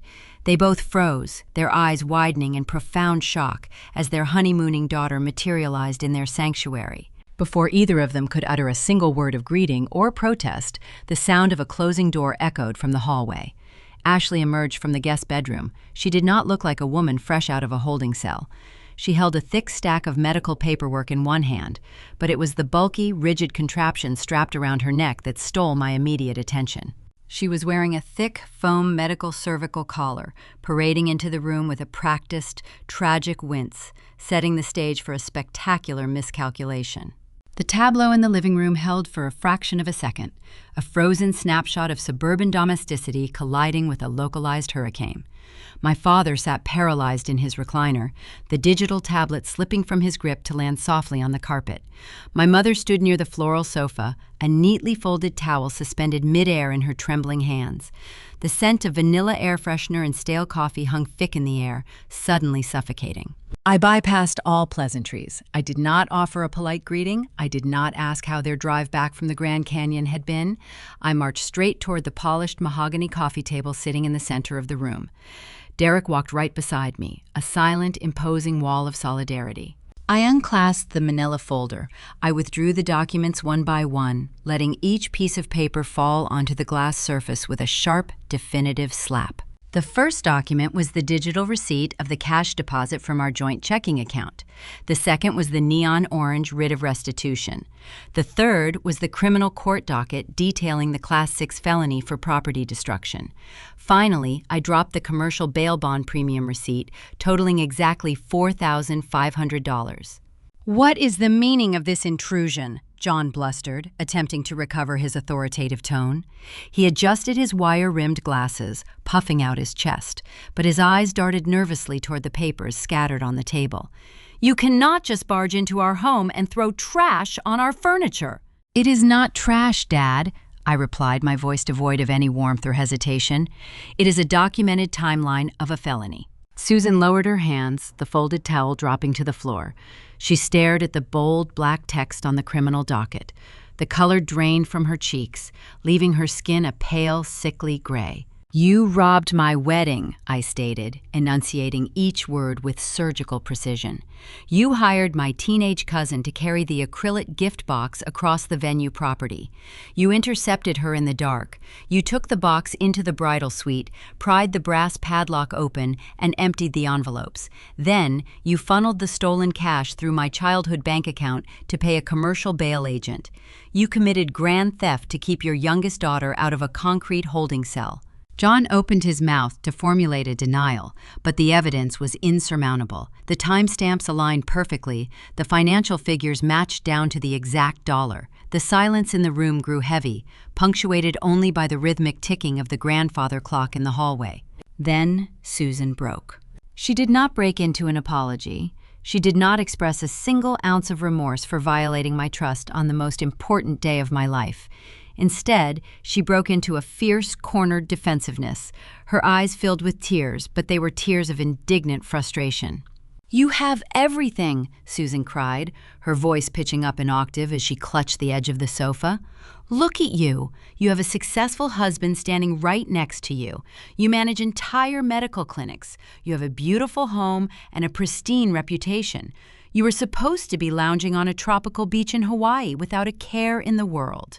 I stared at her, the icy calm in my chest hardening into something unbreakable. "And that justifies stealing from me?" "Ashley has nothing," Susan continued, her breathing erratic. "She has a ruined credit score. She has a pending civil lawsuit. She spent the night locked inside a county jail, surrounded by dangerous criminals. She was terrified. She needed our help, Valerie. We did not steal from you. We merely redistributed family resources to prevent a permanent tragedy. You could easily afford to lose a few $1,000s. Ashley could not afford to lose her freedom." The twisted logic hung in the air, a breathtaking display of parental enabling. They had convinced themselves that my hard-earned stability made me a permissible target for exploitation.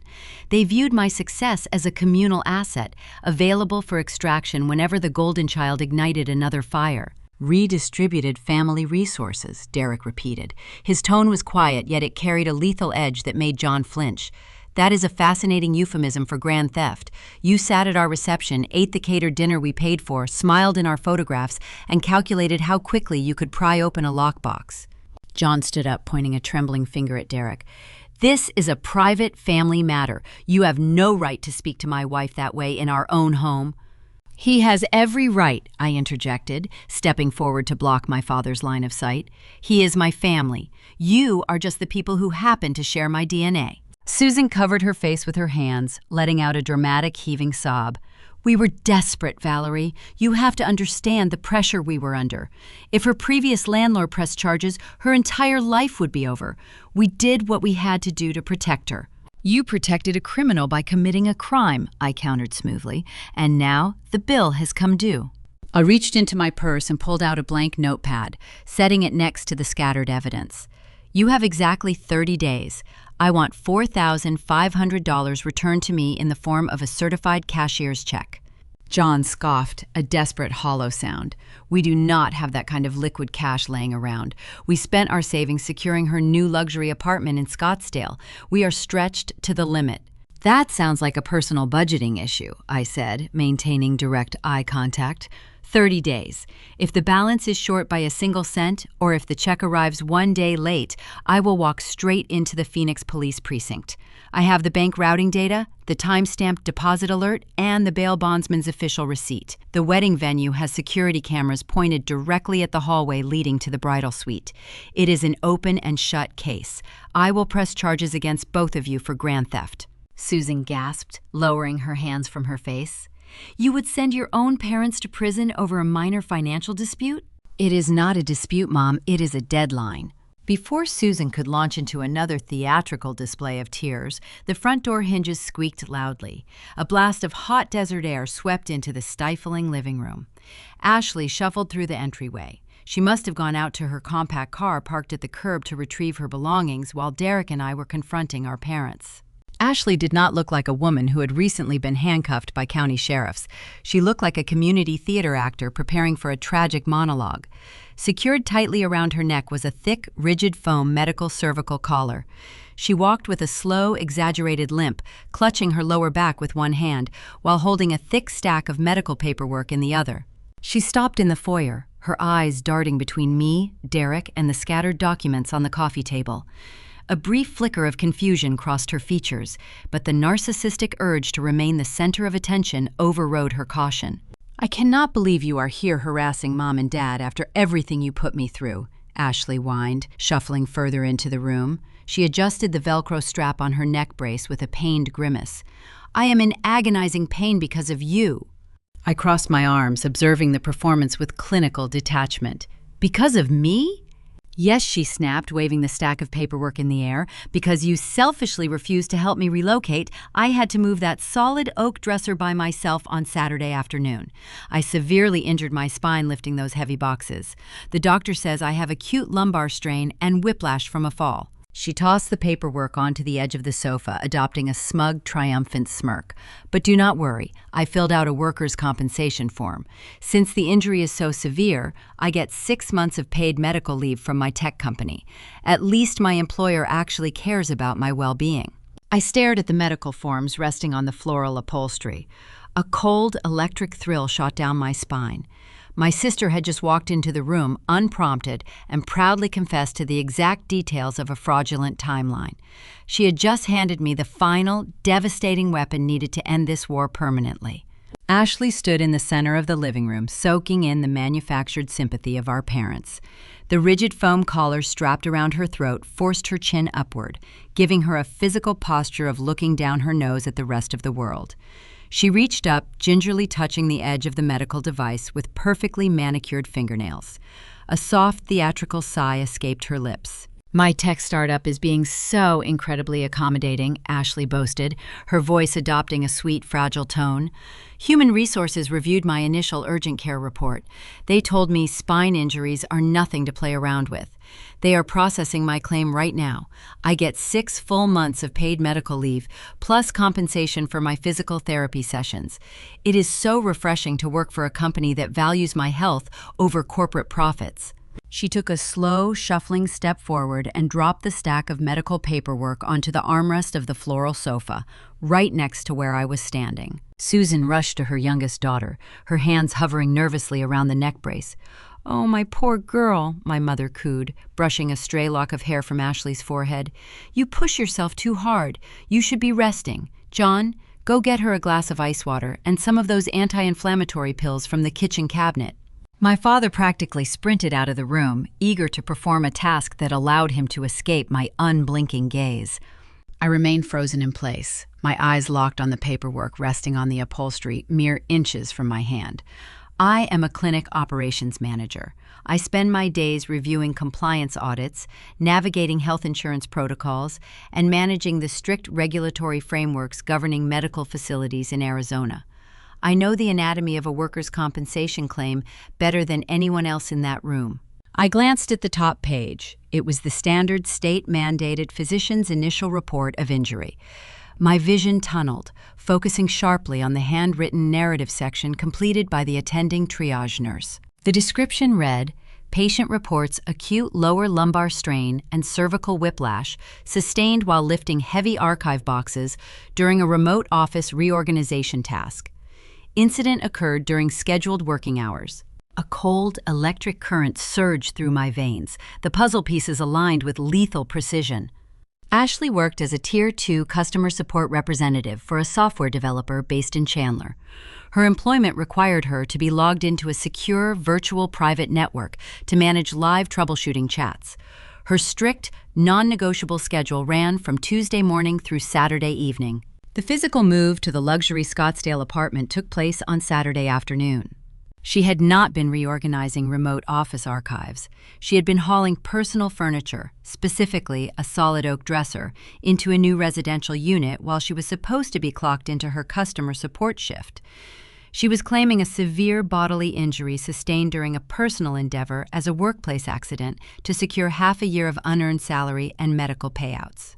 Falsifying the circumstances of an injury to extract money from a corporate insurance policy is not a clever life hack. Under state law, it constitutes felony insurance fraud. But the timeline was only the first fatal error in her grand performance. My eyes drifted upward to the header of the medical form. Printed in the top right corner was a stylized logo featuring a teal cross entwined with a dual-leaf motif. The text beneath the logo read, Desert Sun Medical Group. The breath caught in my throat.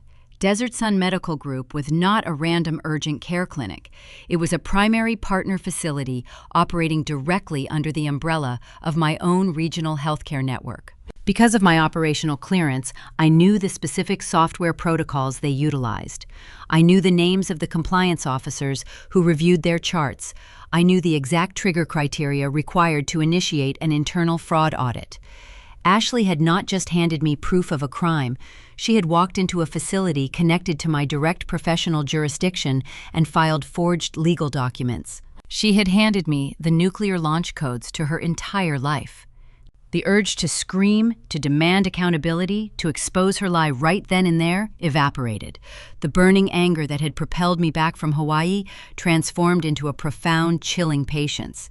You do not interrupt your opponent when they are making a catastrophic mistake. You let them finish digging the hole.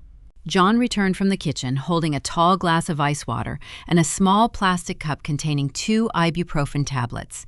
He handed them to Ashley with trembling reverence.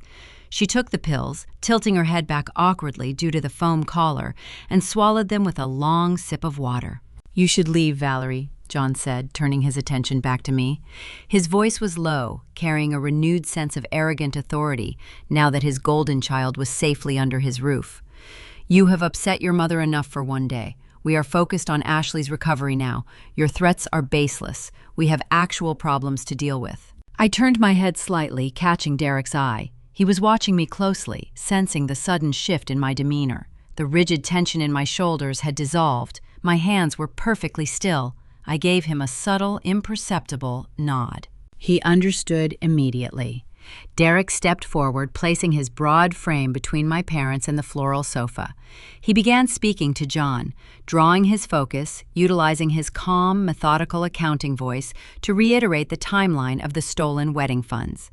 He demanded to know the exact branch location where the cash was deposited. While my father puffed out his chest to argue with my husband, and my mother fluttered around Ashley to adjust the fit of the cervical collar, their collective attention was diverted.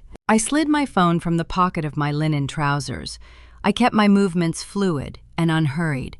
I held the device at waist height, angled slightly downward toward the armrest. I verified the flash was disabled. I tapped the shutter button once.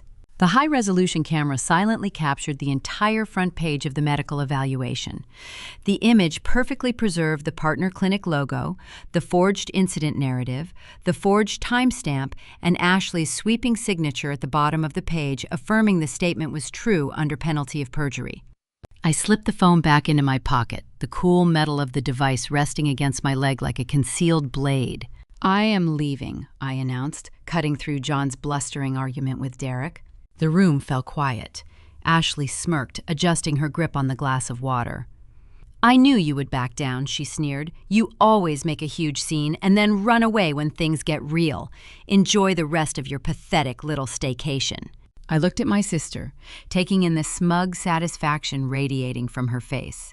For the first time in 28 years, I did not feel a single ounce of resentment toward her. I felt nothing but a quiet, clinical anticipation. 30 days, Mom, I said, shifting my gaze to Susan. I expect a certified cashier's check in my mailbox. If the $4,500 is not returned, the police will be reviewing the venue security footage. I turned on my heel and walked toward the front entryway. Derek followed close behind, never turning his back on my father until we were safely through the door. The heavy wood clicked shut behind us, sealing them inside their air-conditioned house of cards. The oppressive Arizona heat hit us the moment we stepped onto the concrete driveway.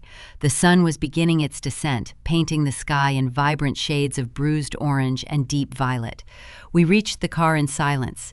Derek unlocked the doors, and we slid into the sweltering interior. He started the engine, cranking the air conditioning to maximum. He gripped the steering wheel, exhaling a long breath. "They are deeply delusional," he said, shaking his head. "They actually believe they are the victims in this scenario. They think you are just going to let the wedding theft slide because Ashley put on a foam prop from a pharmacy." I reached into my pocket and unlocked my phone. I pulled up the photograph I had just taken and held the screen out toward the driver's seat. "It is not a prop," I replied, my voice steady and clear. "She really went to a doctor." Derek frowned, squinting at the image. "I do not understand. If she went to a doctor, does that not validate her injury claim?" I zoomed in on the handwritten narrative and the clinic logo at the top right corner. "Read the incident description," I instructed. Derek scanned the text, his brow furrowed as he processed the words. Lifting archive boxes during scheduled remote working hours, he read aloud. He paused, his analytical mind catching up to the timeline. Wait, she was hauling an oak dresser into a third-floor apartment on Saturday afternoon? She was not working. She committed time theft, I confirmed. But taking this fabricated story to a medical professional and submitting it to a corporate insurer elevates the lie into felony fraud. Derek looked from the phone to my face, realization dawning in his eyes. He read the logo at the top of the page, Desert Sun Medical. That is one of the facilities in your regional network. I smiled, a genuine, unrestrained smile that felt entirely foreign on my face. It is. I know the Chief Compliance Officer. I know the exact digital pathway required to flag a suspicious claim for an immediate mandatory state board audit. The moment I upload this photograph to the internal compliance portal, the investigation becomes automated. The insurance board will subpoena her digital work logs. They will check the geolocation data on her company laptop. They will pull the security footage from the Scottsdale apartment complex, showing her carrying furniture when she claimed to be organizing office files. Derek let out a low whistle, shifting the car into gear. "You are holding a loaded weapon, Valerie. When do you pull the trigger?" I looked out the passenger window, watching my childhood home shrink in the side mirror as we drove away. "Next Sunday is Aunt Carol's annual family barbecue in Mesa," I said, leaning back against the headrest. "The entire extended family will be there. The same aunts and cousins who sent me hateful text messages. The same relatives who watched Ashley's tearful video and called me a monster. They all think I abandoned my family for a beach trip." I locked the phone screen, the image of the forged medical document safely secured in the encrypted storage. "I think it is time I finally tell them the truth," I murmured, watching the desert landscape blur past the window. "And I think I will let Ashley provide the entertainment." The relentless afternoon sun beat down on the manicured lawn of Aunt Carol's sprawling backyard in Mesa. The thick, hazy air smelled of mesquite charcoal, sunscreen, and chilled potato salad. 40 extended relatives milled about the expansive concrete patio, holding red plastic cups and chatting over the twang of a country song playing from the outdoor speakers. Derek and I walked through the wrought iron side gate, his hand resting reassuringly on the small of my back. He carried a sleek, black leather portfolio tucked under his left arm. The moment the metal latch clicked shut behind us, the ambient chatter began to evaporate. The lively conversations dialed down into hushed, urgent whispers. Heads turned in our direction. Eyes darted away, refusing to meet my gaze. Cousin Greg, who had left a blistering voicemail on my phone days earlier, suddenly found the bottom of his iced tea glass fascinating. We navigated the sea of judgment, walking toward the covered lanai. There, sitting in a padded wicker chair directly beneath the misting fans, was Ashley. She held court like a tragic royalty in exile. The thick foam medical collar encircled her neck, stark white against her designer sundress. She rested a hand on her lower back, nodding bravely as an older aunt patted her shoulder. John and Susan hovered nearby, acting as her loyal sentinels, fetching her fresh lemon wedges and ensuring the patio umbrella blocked any harsh ultraviolet rays. Aunt Carol spotted us approaching. She wiped her hands on a floral apron, her lips pursing into a tight, disapproving line. She marched toward us, carrying a tray of deviled eggs like a shield. "Well," Carol began, her voice projecting loud enough for the neighboring tables to hear, "I am surprised you found the time to join us, Valerie. I suppose the beaches in Maui finally got boring. It is a shame you could not spare that kind of energy to help your sister when she was in physical danger." The patio fell dead silent. The country music playing in the background felt jarringly cheerful against the sudden drop in barometric pressure. Everyone stopped eating. 40 pairs of eyes locked onto me, waiting for the prodigal, selfish bride to lower her head in shame. Instead, I smiled, a genuine, unbothered smile. Derek stepped past Aunt Carol, walked directly to the outdoor sound system, and unplugged the auxiliary cord. The music cut out instantly. The quiet ringing of cicadas in the nearby oleander bushes filled the void. "I think we need to clear the air," I announced, projecting my voice across the yard. My tone was conversational, devoid of any trembling defense. Since my honeymoon has been the primary topic of discussion in our family group chats all week, it is only fair that you hear the rest of the story. Susan stepped forward, her face flushing an angry crimson. "Valerie, do not do this. This is a family gathering. We are not airing private grievances over hamburgers." "You aired them on Facebook, Mom," I countered smoothly. "I am just providing the footnotes." Derek unzipped the leather portfolio. He handed me the thick stack of crisp white documents. I held them up, letting the bright sunlight catch the official county seals printed on the paper. "Let us start with the dangerous stalker," I said, turning my attention back to Aunt Carol, whose grip on her serving tray was beginning to falter. Ashley claimed she needed to flee her apartment because an ex-boyfriend found her address. She posted a tearful video asking for sympathy. I peeled the first document off the top of the stack and handed it directly to Uncle Dave, a retired commercial real estate broker standing near the grill. "Read the title of that document, Uncle Dave," I instructed gently. He wiped his hands on a napkin, taking the neon orange paper. He adjusted his reading glasses, his brow furrowed deep into his forehead. "This is a writ of restitution from Maricopa County," he read aloud, his voice carrying over the silent crowd. "It is a court-ordered eviction notice." Ashley was not running from a stalker, I continued, pacing slowly across the concrete. She was running from a process server. She was legally ejected from her previous apartment for 6 months of unpaid rent and severe structural property damage. There is a pending civil lawsuit for $15,000 against her. Whispers erupted across the patio. A cousin in the back row gasped.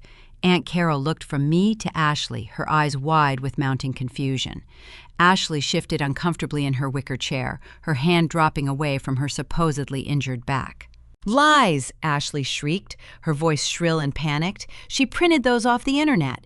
She is trying to ruin my reputation because she is jealous." John moved to intercept me, his hands reaching for the remaining papers. "Give me those right now," he barked, his face twisting in desperate fury. Derek stepped smoothly into his path, a towering, immovable barrier. "Do not touch my wife," Derek warned, his voice low and lethal. John froze, retreating a step. I peeled the second document from the stack. "The eviction is just the prologue," I announced. "Last Friday night, while we were all enjoying the rehearsal dinner, Ashley decided to barricade herself inside that apartment. When the property manager tried to enter, she destroyed the plumbing and shattered the windows." I handed the criminal court docket to Aunt Carol. She took it with a shaking hand, scanning the bold text. "Class 6 felony," Aunt Carol whispered, the color draining from her face. "Criminal damage to property. Arrested on Saturday morning." The whispers escalated into a low roar of disbelief.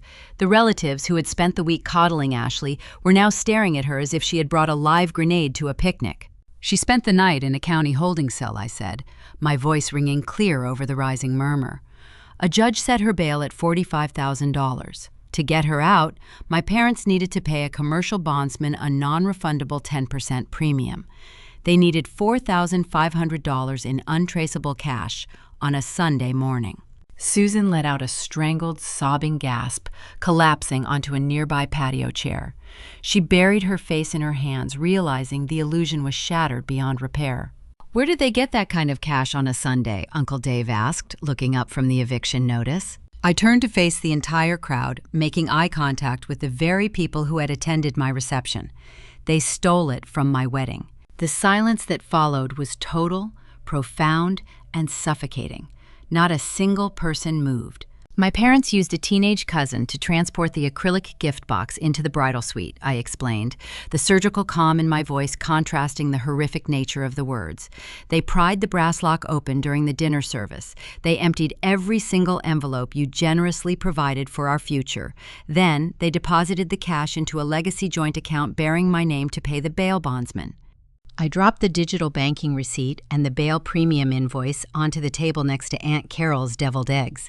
The timestamp matched perfectly. The dollar amount matched flawlessly. The crowd stared at the pieces of paper as if they were written in blood. The realization rippled through the backyard. They had not just been lied to about a stalker. Their own financial gifts, intended to celebrate a new marriage, had been hijacked to rescue a felon. Ashley sprang from her wicker chair. The tragic, slow shuffle she had utilized all afternoon vanished entirely. She stood upright, the foam neck brace looking absurdly theatrical against her flushed, furious face. She stomped her foot on the concrete, pointing a shaking finger at my face. "This is defamation," Ashley screamed, her voice cracking with desperate, cornered rage. "You are twisting the truth. You are manipulating everyone here because you want to be the center of attention. I am calling a lawyer. I am going to sue you for slander. I am going to take everything you own." I stood my ground, watching the final frantic flails of a sinking ship. The people-pleasing girl who used to cower at her tantrums was a ghost. I felt nothing but a quiet, triumphant peace. I smiled. "You cannot sue someone for slander when they are telling the documented truth," I replied, keeping my tone light and conversational. "But speaking of lawyers and legal trouble, I believe we have one more topic to cover." I reached into the leather portfolio one last time.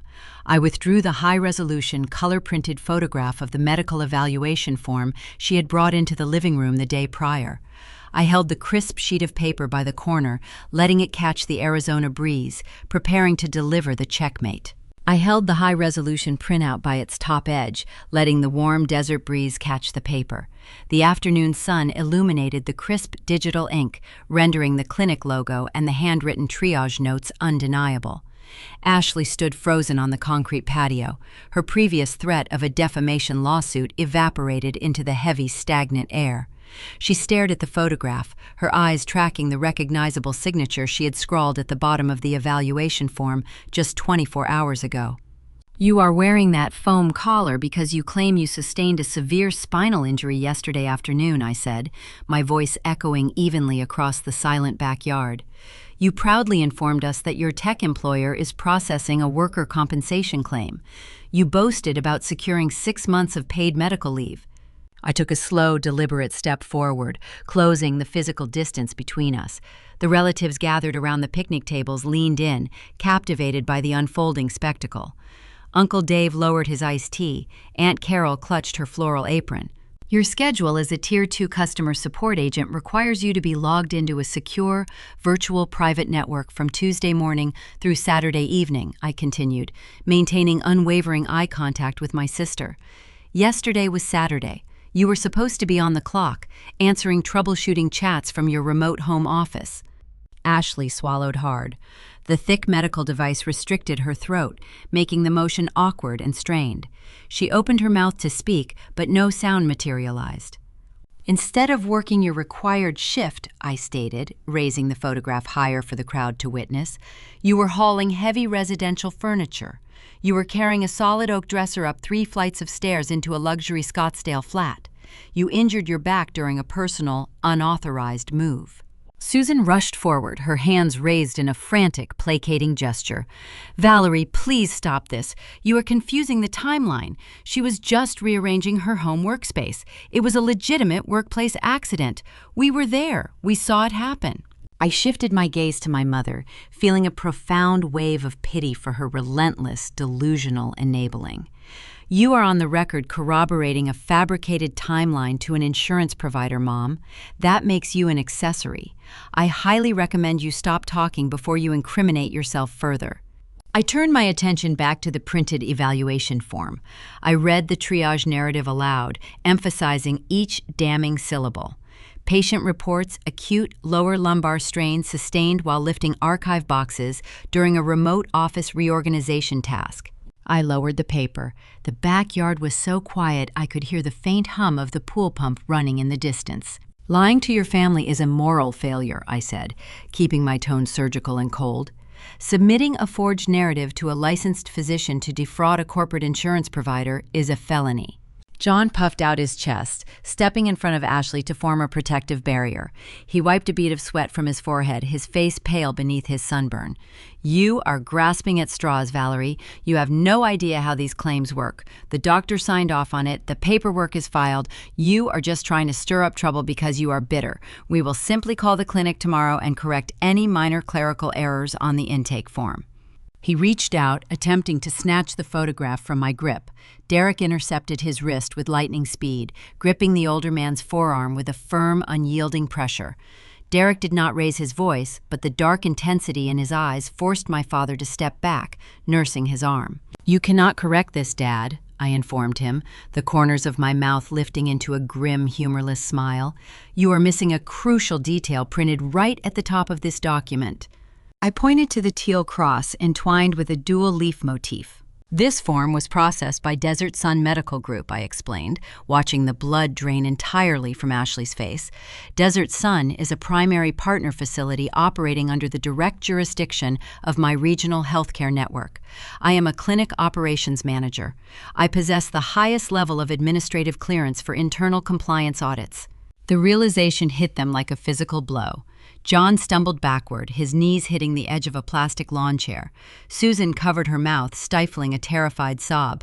Ashley reached up and ripped the foam collar off her neck, discarding the theatrical prop onto the grass as if it had suddenly caught fire. "You did not just forge a federal insurance document," I told my sister, savoring the poetic justice of her monumental arrogance. "You walked into my territory to do it." "I am going to call them," Ashley stammered, her voice frantic and breathless. "I will call the Human Resources Department right now. I will tell them I made a mistake. I will withdraw the claim." "It is too late for that," I replied, folding the photograph neatly in half. "I did not bring this evidence here today to threaten you. I brought it here to inform you of your new reality. Yesterday afternoon, the moment we left your living room, I uploaded this unredacted photograph directly to our internal corporate compliance portal. I flagged the chart for suspected systemic fraud." The patio erupted in shocked murmurs. Cousin Greg dropped his phone onto the concrete. Aunt Carol leaned against the wooden trellis, her eyes wide with unadulterated horror. "An automated, unappealable state board audit has already been triggered," I continued, my voice slicing through the ambient noise. "By tomorrow morning, the Arizona Department of Insurance will subpoena your tech company. They will demand the geolocation data from your corporate laptop. They will pull your digital login credentials. They will request the security camera footage from the Scottsdale Complex loading dock. They will see you hauling personal furniture across the state while claiming to be sitting at your desk. You are going to face federal investigators, Ashley." Ashley collapsed into the wicker chair, burying her face in her hands. Deep, racking sobs tore through her chest. The Golden Child facade had shattered into a million irreparable pieces. There were no more lies to spin. There were no more rescue ropes to throw. John turned to me, his eyes wide with a desperate feral panic. He realized the gravity of the situation. His youngest daughter was facing imminent prison time, and his own financial future was tethered to a luxury lease they could no longer afford. "Valerie, please," John begged, his previous arrogance entirely erased. He clasped his hands together, standing in front of the silent audience of our relatives. "You have to fix this. You know the executives at that network. You can pull strings. You can tell them it was a misunderstanding. We will do anything you want. Just tell us how to make this go away." I looked at the man who had drained my college savings, hijacked my wedding reception, and frozen my bank accounts while I was stranded in a tropical paradise. I felt a profound, untethered freedom. "I cannot stop a state audit," I answered softly, "but I can stop myself from driving to the local police precinct right now with the security footage from my wedding venue." I checked the silver watch on my wrist. The sunlight gleamed off the polished metal dial. "I gave you 30 days to return the $4,500 you stole from my reception," I announced, addressing both of my parents. "I am amending that timeline. You have exactly 2 minutes. Wire the stolen funds into my primary checking account this very second, or I will hand the theft evidence to the detectives to pile grand larceny onto her impending insurance fraud charges." Susan let out a hysterical wail. "We do not have the liquid cash," she cried, dropping to her knees on the patio concrete. "We spent everything on the apartment deposit." "Use your emergency credit lines," Derek commanded, stepping forward. "Use your cash advance features. Empty whatever hidden reserves you have left. The clock is ticking." John frantically dug into his pockets, producing his smartphone. His hands shook violently as he navigated to his banking application. Susan scrambled to find her purse, pulling out a stack of high-interest credit cards. They huddled together, frantically typing routing numbers and authorizing exorbitant cash advance fees. The sheer desperation in their movements was a stark contrast to the smug entitlement they had displayed just days prior. The backyard remained trapped in a stunned, breathless silence. 40 relatives watched the undeniable reality of my parents' financial and moral bankruptcy play out in real time. Nobody stepped forward to offer them a loan. Nobody offered a word of comfort to Ashley. The truth was a blinding light, and they were all forced to witness the ugliness it revealed. A tense minute passed. The only sounds were the frantic tapping of fingers on glass screens and the quiet weeping of my sister. Then, a sharp, distinct chime echoed from my pocket. I pulled out my phone and unlocked the screen. A bright green notification banner hovered at the top of the display. "Incoming wire transfer confirmed. Amount $4,500. I tapped the alert, verifying the funds had cleared the institutional hold and were resting securely in my personal restricted account. The money they had stolen from our guests, the cash they had used to bail a criminal out of jail, was finally back where it belonged. I locked my phone and slid it back into my pocket. "The transaction is complete," I stated, looking down at my parents. John let out a ragged breath, leaning heavily against the outdoor dining table. "We paid you," he wheezed, his face slick with sweat. "We gave you everything we had left. Now please, you have to withdraw the compliance flag. You have to save your sister." I looked at Ashley, who was staring at me with red, swollen eyes. I looked at Susan, kneeling on the hard concrete. I looked at John, a broken man who had gambled his entire life on a toxic illusion. "I told you, Dad," I replied, my voice steady and resolute. "An automated state audit cannot be stopped. I suggest you find a very good defense attorney." I pulled my phone back out. In front of the entire stunned assembly, I navigated to my contact list. I scrolled to John's profile and tapped the block caller icon. I did the same for Susan. I repeated the process for Ashley. I severed the digital tethers binding me to their endless cycle of chaos. I turned my back on them. I did not offer a farewell. I did not look at Aunt Carol or Cousin Greg. I reached out and took Derek's hand. His grip was warm, solid, and unwavering. We walked across the concrete patio, the silence parting the crowd of relatives like a quiet, respectful sea. We pushed the wrought iron gate open, stepped out into the blazing Arizona afternoon, and let the heavy metal latch click shut behind us, locking the past away forever. 2 months passed. The suffocating summer heat of the Arizona desert finally broke, giving way to crisp autumn mornings and cool, clear nights. Derek and I spent those weeks settling into our new home in the northern suburbs of Phoenix. We unpacked boxes at our own pace, painting the living room a soft sage green and arranging patio furniture in the backyard. The silence in our house was profound. It was a healing, restorative quiet. I had maintained the digital blockade across all my devices. My phone no longer vibrated with manufactured emergencies. My inbox was free of demands. For the first time in 28 years, my nervous system learned how to rest. The karma they set in motion operated on a very strict schedule. The fallout did not reach me directly. I did not go looking for updates. The news arrived on a Tuesday evening through a voicemail left on an unlisted office line Derek rarely used. My parents had tracked down the number in a final, desperate attempt to reach us. Derek played the message on speakerphone while we stood in our kitchen preparing dinner. The voice echoing through the room belonged to my father. He sounded decades older. His words were hollow, stripped of the arrogant entitlement that had defined his entire personality. He was weeping. Through broken sentences and ragged breaths, John detailed the systemic collapse of their reality. The State Insurance Board investigators had moved with ruthless bureaucratic efficiency. They issued subpoenas directly to the Chandler tech startup. The Human Resources Department surrendered Ashley's login credentials and virtual private network logs. The geolocation data provided by her corporate laptop pinged off the cellular towers adjacent to the Scottsdale property during the exact hours she claimed to be organizing files in her home office. The final nail in the coffin was the security footage subpoenaed from the luxury complex loading dock. The cameras captured her hauling a solid oak dresser out of a moving truck, displaying zero signs of physical impairment. The tech startup terminated her employment immediately for gross misconduct. They sent a formal letter severing her benefits and demanding repayment for the days she had already collected under false pretenses. The State Fraud Division officially forwarded her case file to the county prosecutor. Without her corporate salary, Ashley could not afford the astronomical monthly utility bills, the premium parking fees, or the homeowner association dues required by the Scottsdale property. Furthermore, the property management firm conducted a routine public records sweep and discovered the pending felony insurance fraud investigation. Luxury communities carry strict morality clauses in their leasing agreements to protect their brand image. The management company issued a breach of contract notice. They demanded immediate vacancy and invoked the penalty clause for early termination. This triggered the financial trapdoor beneath my parents. The property management firm executed the high-risk guarantor bond to recoup the remainder of the lease value and the associated legal fees. The predatory lender who had issued the bond turned their sights on the collateral. They demanded immediate repayment from John and Susan. My parents had drained their emergency savings to repay the stolen wedding funds.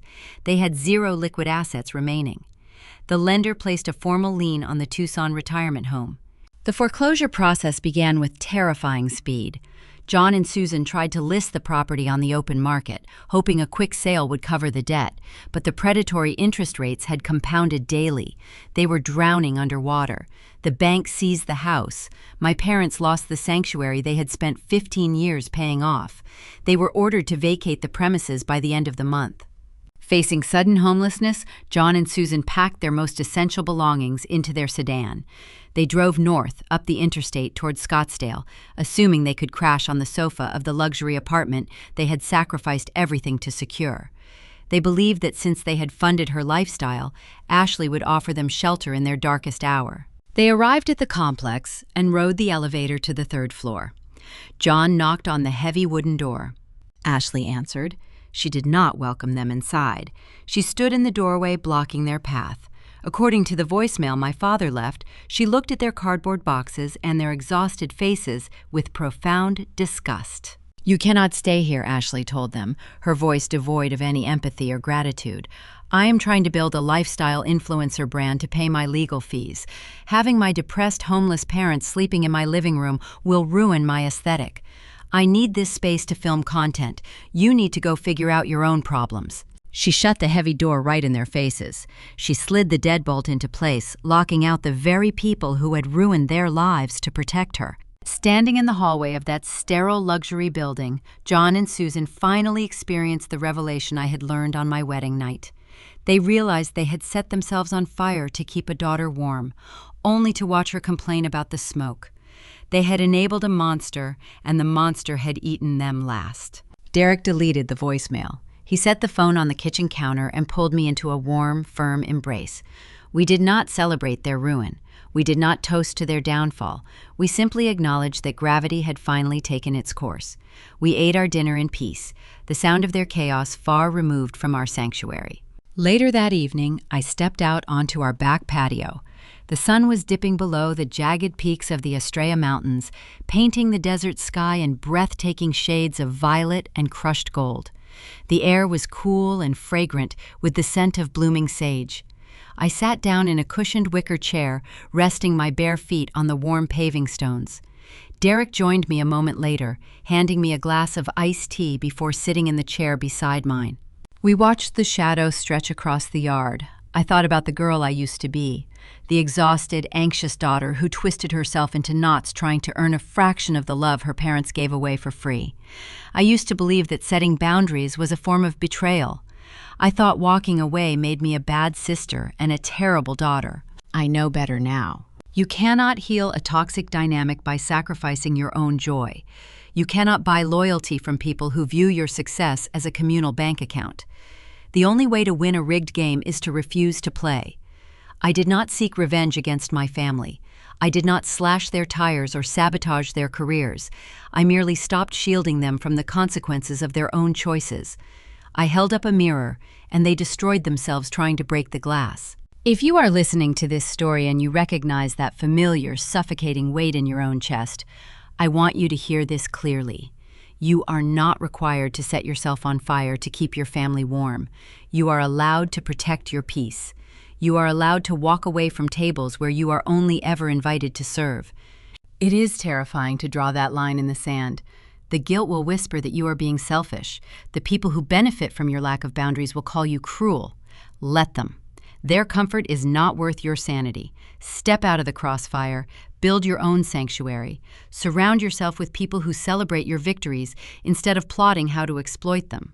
I am Valerie Evans. I am 28 years old. I am a healthcare operations manager, a wife, and a woman who finally learned how to say no. I lost my family, but I gained my freedom. And sitting here under the endless Arizona sky, breathing in the quiet desert air, I can promise you one thing. The peace is worth every single step it takes to get here. Thank you for walking this journey with me until the very end. If my story resonated with your own experiences, drop a comment below and share how you learned to set your own boundaries. I read every single response. If you found value in this series, hit that like button and subscribe to the channel so you never miss another story. There is a new narrative waiting for you in the description below. Stay strong, protect your peace, and I will see you in the next one. There is a pervasive myth woven deeply into the fabric of American culture, one that is celebrated in holiday movies, framed on living room walls, and echoed in the quiet, desperate prayers of parents everywhere. The belief that family comes first, no matter the cost. We are taught that traditional family structures are the bedrock of society, built on the unshakable pillars of unconditional love and endless sacrifice. But as the story of Valerie, Ashley, and their parents brutally illustrates, there is a profound and dangerous difference between unconditional love and unconditional enabling. When the boundaries of fairness, honesty, and emotional awareness are sacrificed on the altar of keeping the peace, the family does not survive. It consumes itself. To truly understand the tragedy of this family, we must look beyond the stolen wedding envelopes and the fraudulent medical documents. We must look at the quiet, insidious failure of parenting that occurred decades before Valerie ever stood at a Hawaiian resort with a frozen bank account. Parenting is not merely the act of providing food, shelter, or even affection. It is the solemn responsibility of shaping a human being to function with integrity in a world that owes them nothing. John and Susan failed in this fundamental duty, and their failure was rooted in a profound lack of emotional awareness. In their desperation to curate the illusion of a perfect family, John and Susan divided their children into distinct, deeply damaging roles. Valerie was assigned the role of the shock absorber, the capable, resilient child whose independence was weaponized against her. Because she was strong, she was deemed expendable. Ashley, on the other hand, was cast as the fragile golden child, the one whose mistakes were endlessly subsidized and excused. On the surface, it appeared that the parents loved Ashley more. They drained Valerie's college funds for Ashley's cheer camps. They mortgaged their peaceful Tucson retirement to fund Ashley's luxury lifestyle. But if we examine this dynamic with brutal honesty, we realize a terrifying truth. John and Susan did not love Ashley more.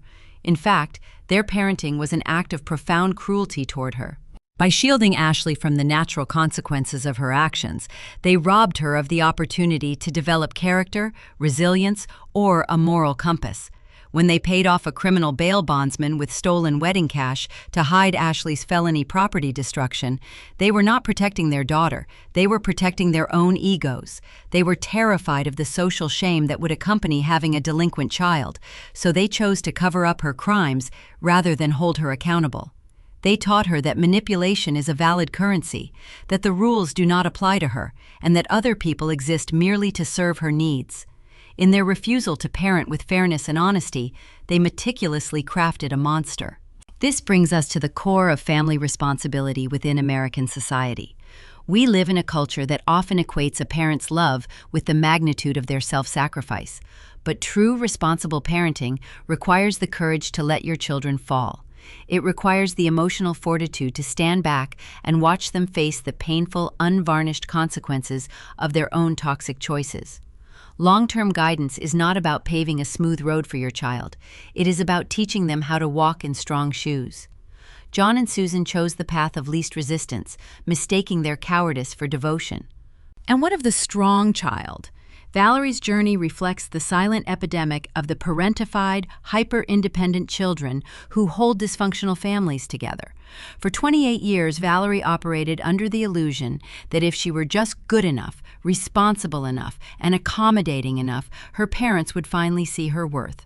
She endured a lifetime of financial and emotional exploitation because she believed that enduring abuse was the price of admission to a traditional family structure. Her ultimate triumph was not in exacting revenge, but in recognizing that she could not heal her family's sickness by allowing them to infect her new marriage. When Valerie laid the evidence of their fraud on the coffee table and walked away, she did the most responsible thing a daughter could do. She forced them to finally look in the mirror. As we navigate the complexities of our own lineages, we must ask ourselves difficult questions about the values we are passing down to the next generation. Are we raising children with the emotional awareness to recognize their own flaws, or are we teaching them to deflect blame? Are we practicing fairness in our homes, or are we silently sacrificing our most capable loved ones to appease the most chaotic? The answers to these questions determine the legacy we leave behind. If this reflection stirs something quiet and urgent within you, if you see the shadows of these dynamics in your own family tree, or if you simply crave narratives that dissect the raw, unvarnished truth of human relationships, I encourage you to subscribe and follow Grape Echo Stories. We are dedicated to exploring the profound complexities of the human experience, peeling back the layers of everyday life to reveal the powerful lessons hidden beneath. Join our community and let us continue to navigate these deep waters together. Ultimately, the downfall of John and Susan shatters a long-held societal convention. We are conditioned to believe that a parent's ultimate duty is to give until they have nothing left to offer. But consider the chilling poetic justice of their ending, standing homeless in the hallway of a luxury apartment building, locked out by the very daughter they had bankrupted themselves to save. Here is the truth that goes against everything conventional parenting teaches us. Complete, blind self-sacrifice is not a virtue. It is a profound moral failure. When you love someone so unconditionally that you divorce them from accountability, you do not save them, you destroy them, and eventually they will destroy you. Family is not defined by blood, nor is it guaranteed by a lifetime of enabling. Love, without the firm anchor of honesty, is just another form of ruin. Look closely at the bridges you are burning to keep your loved ones warm. You might just find that the ashes falling around you belong to your own house.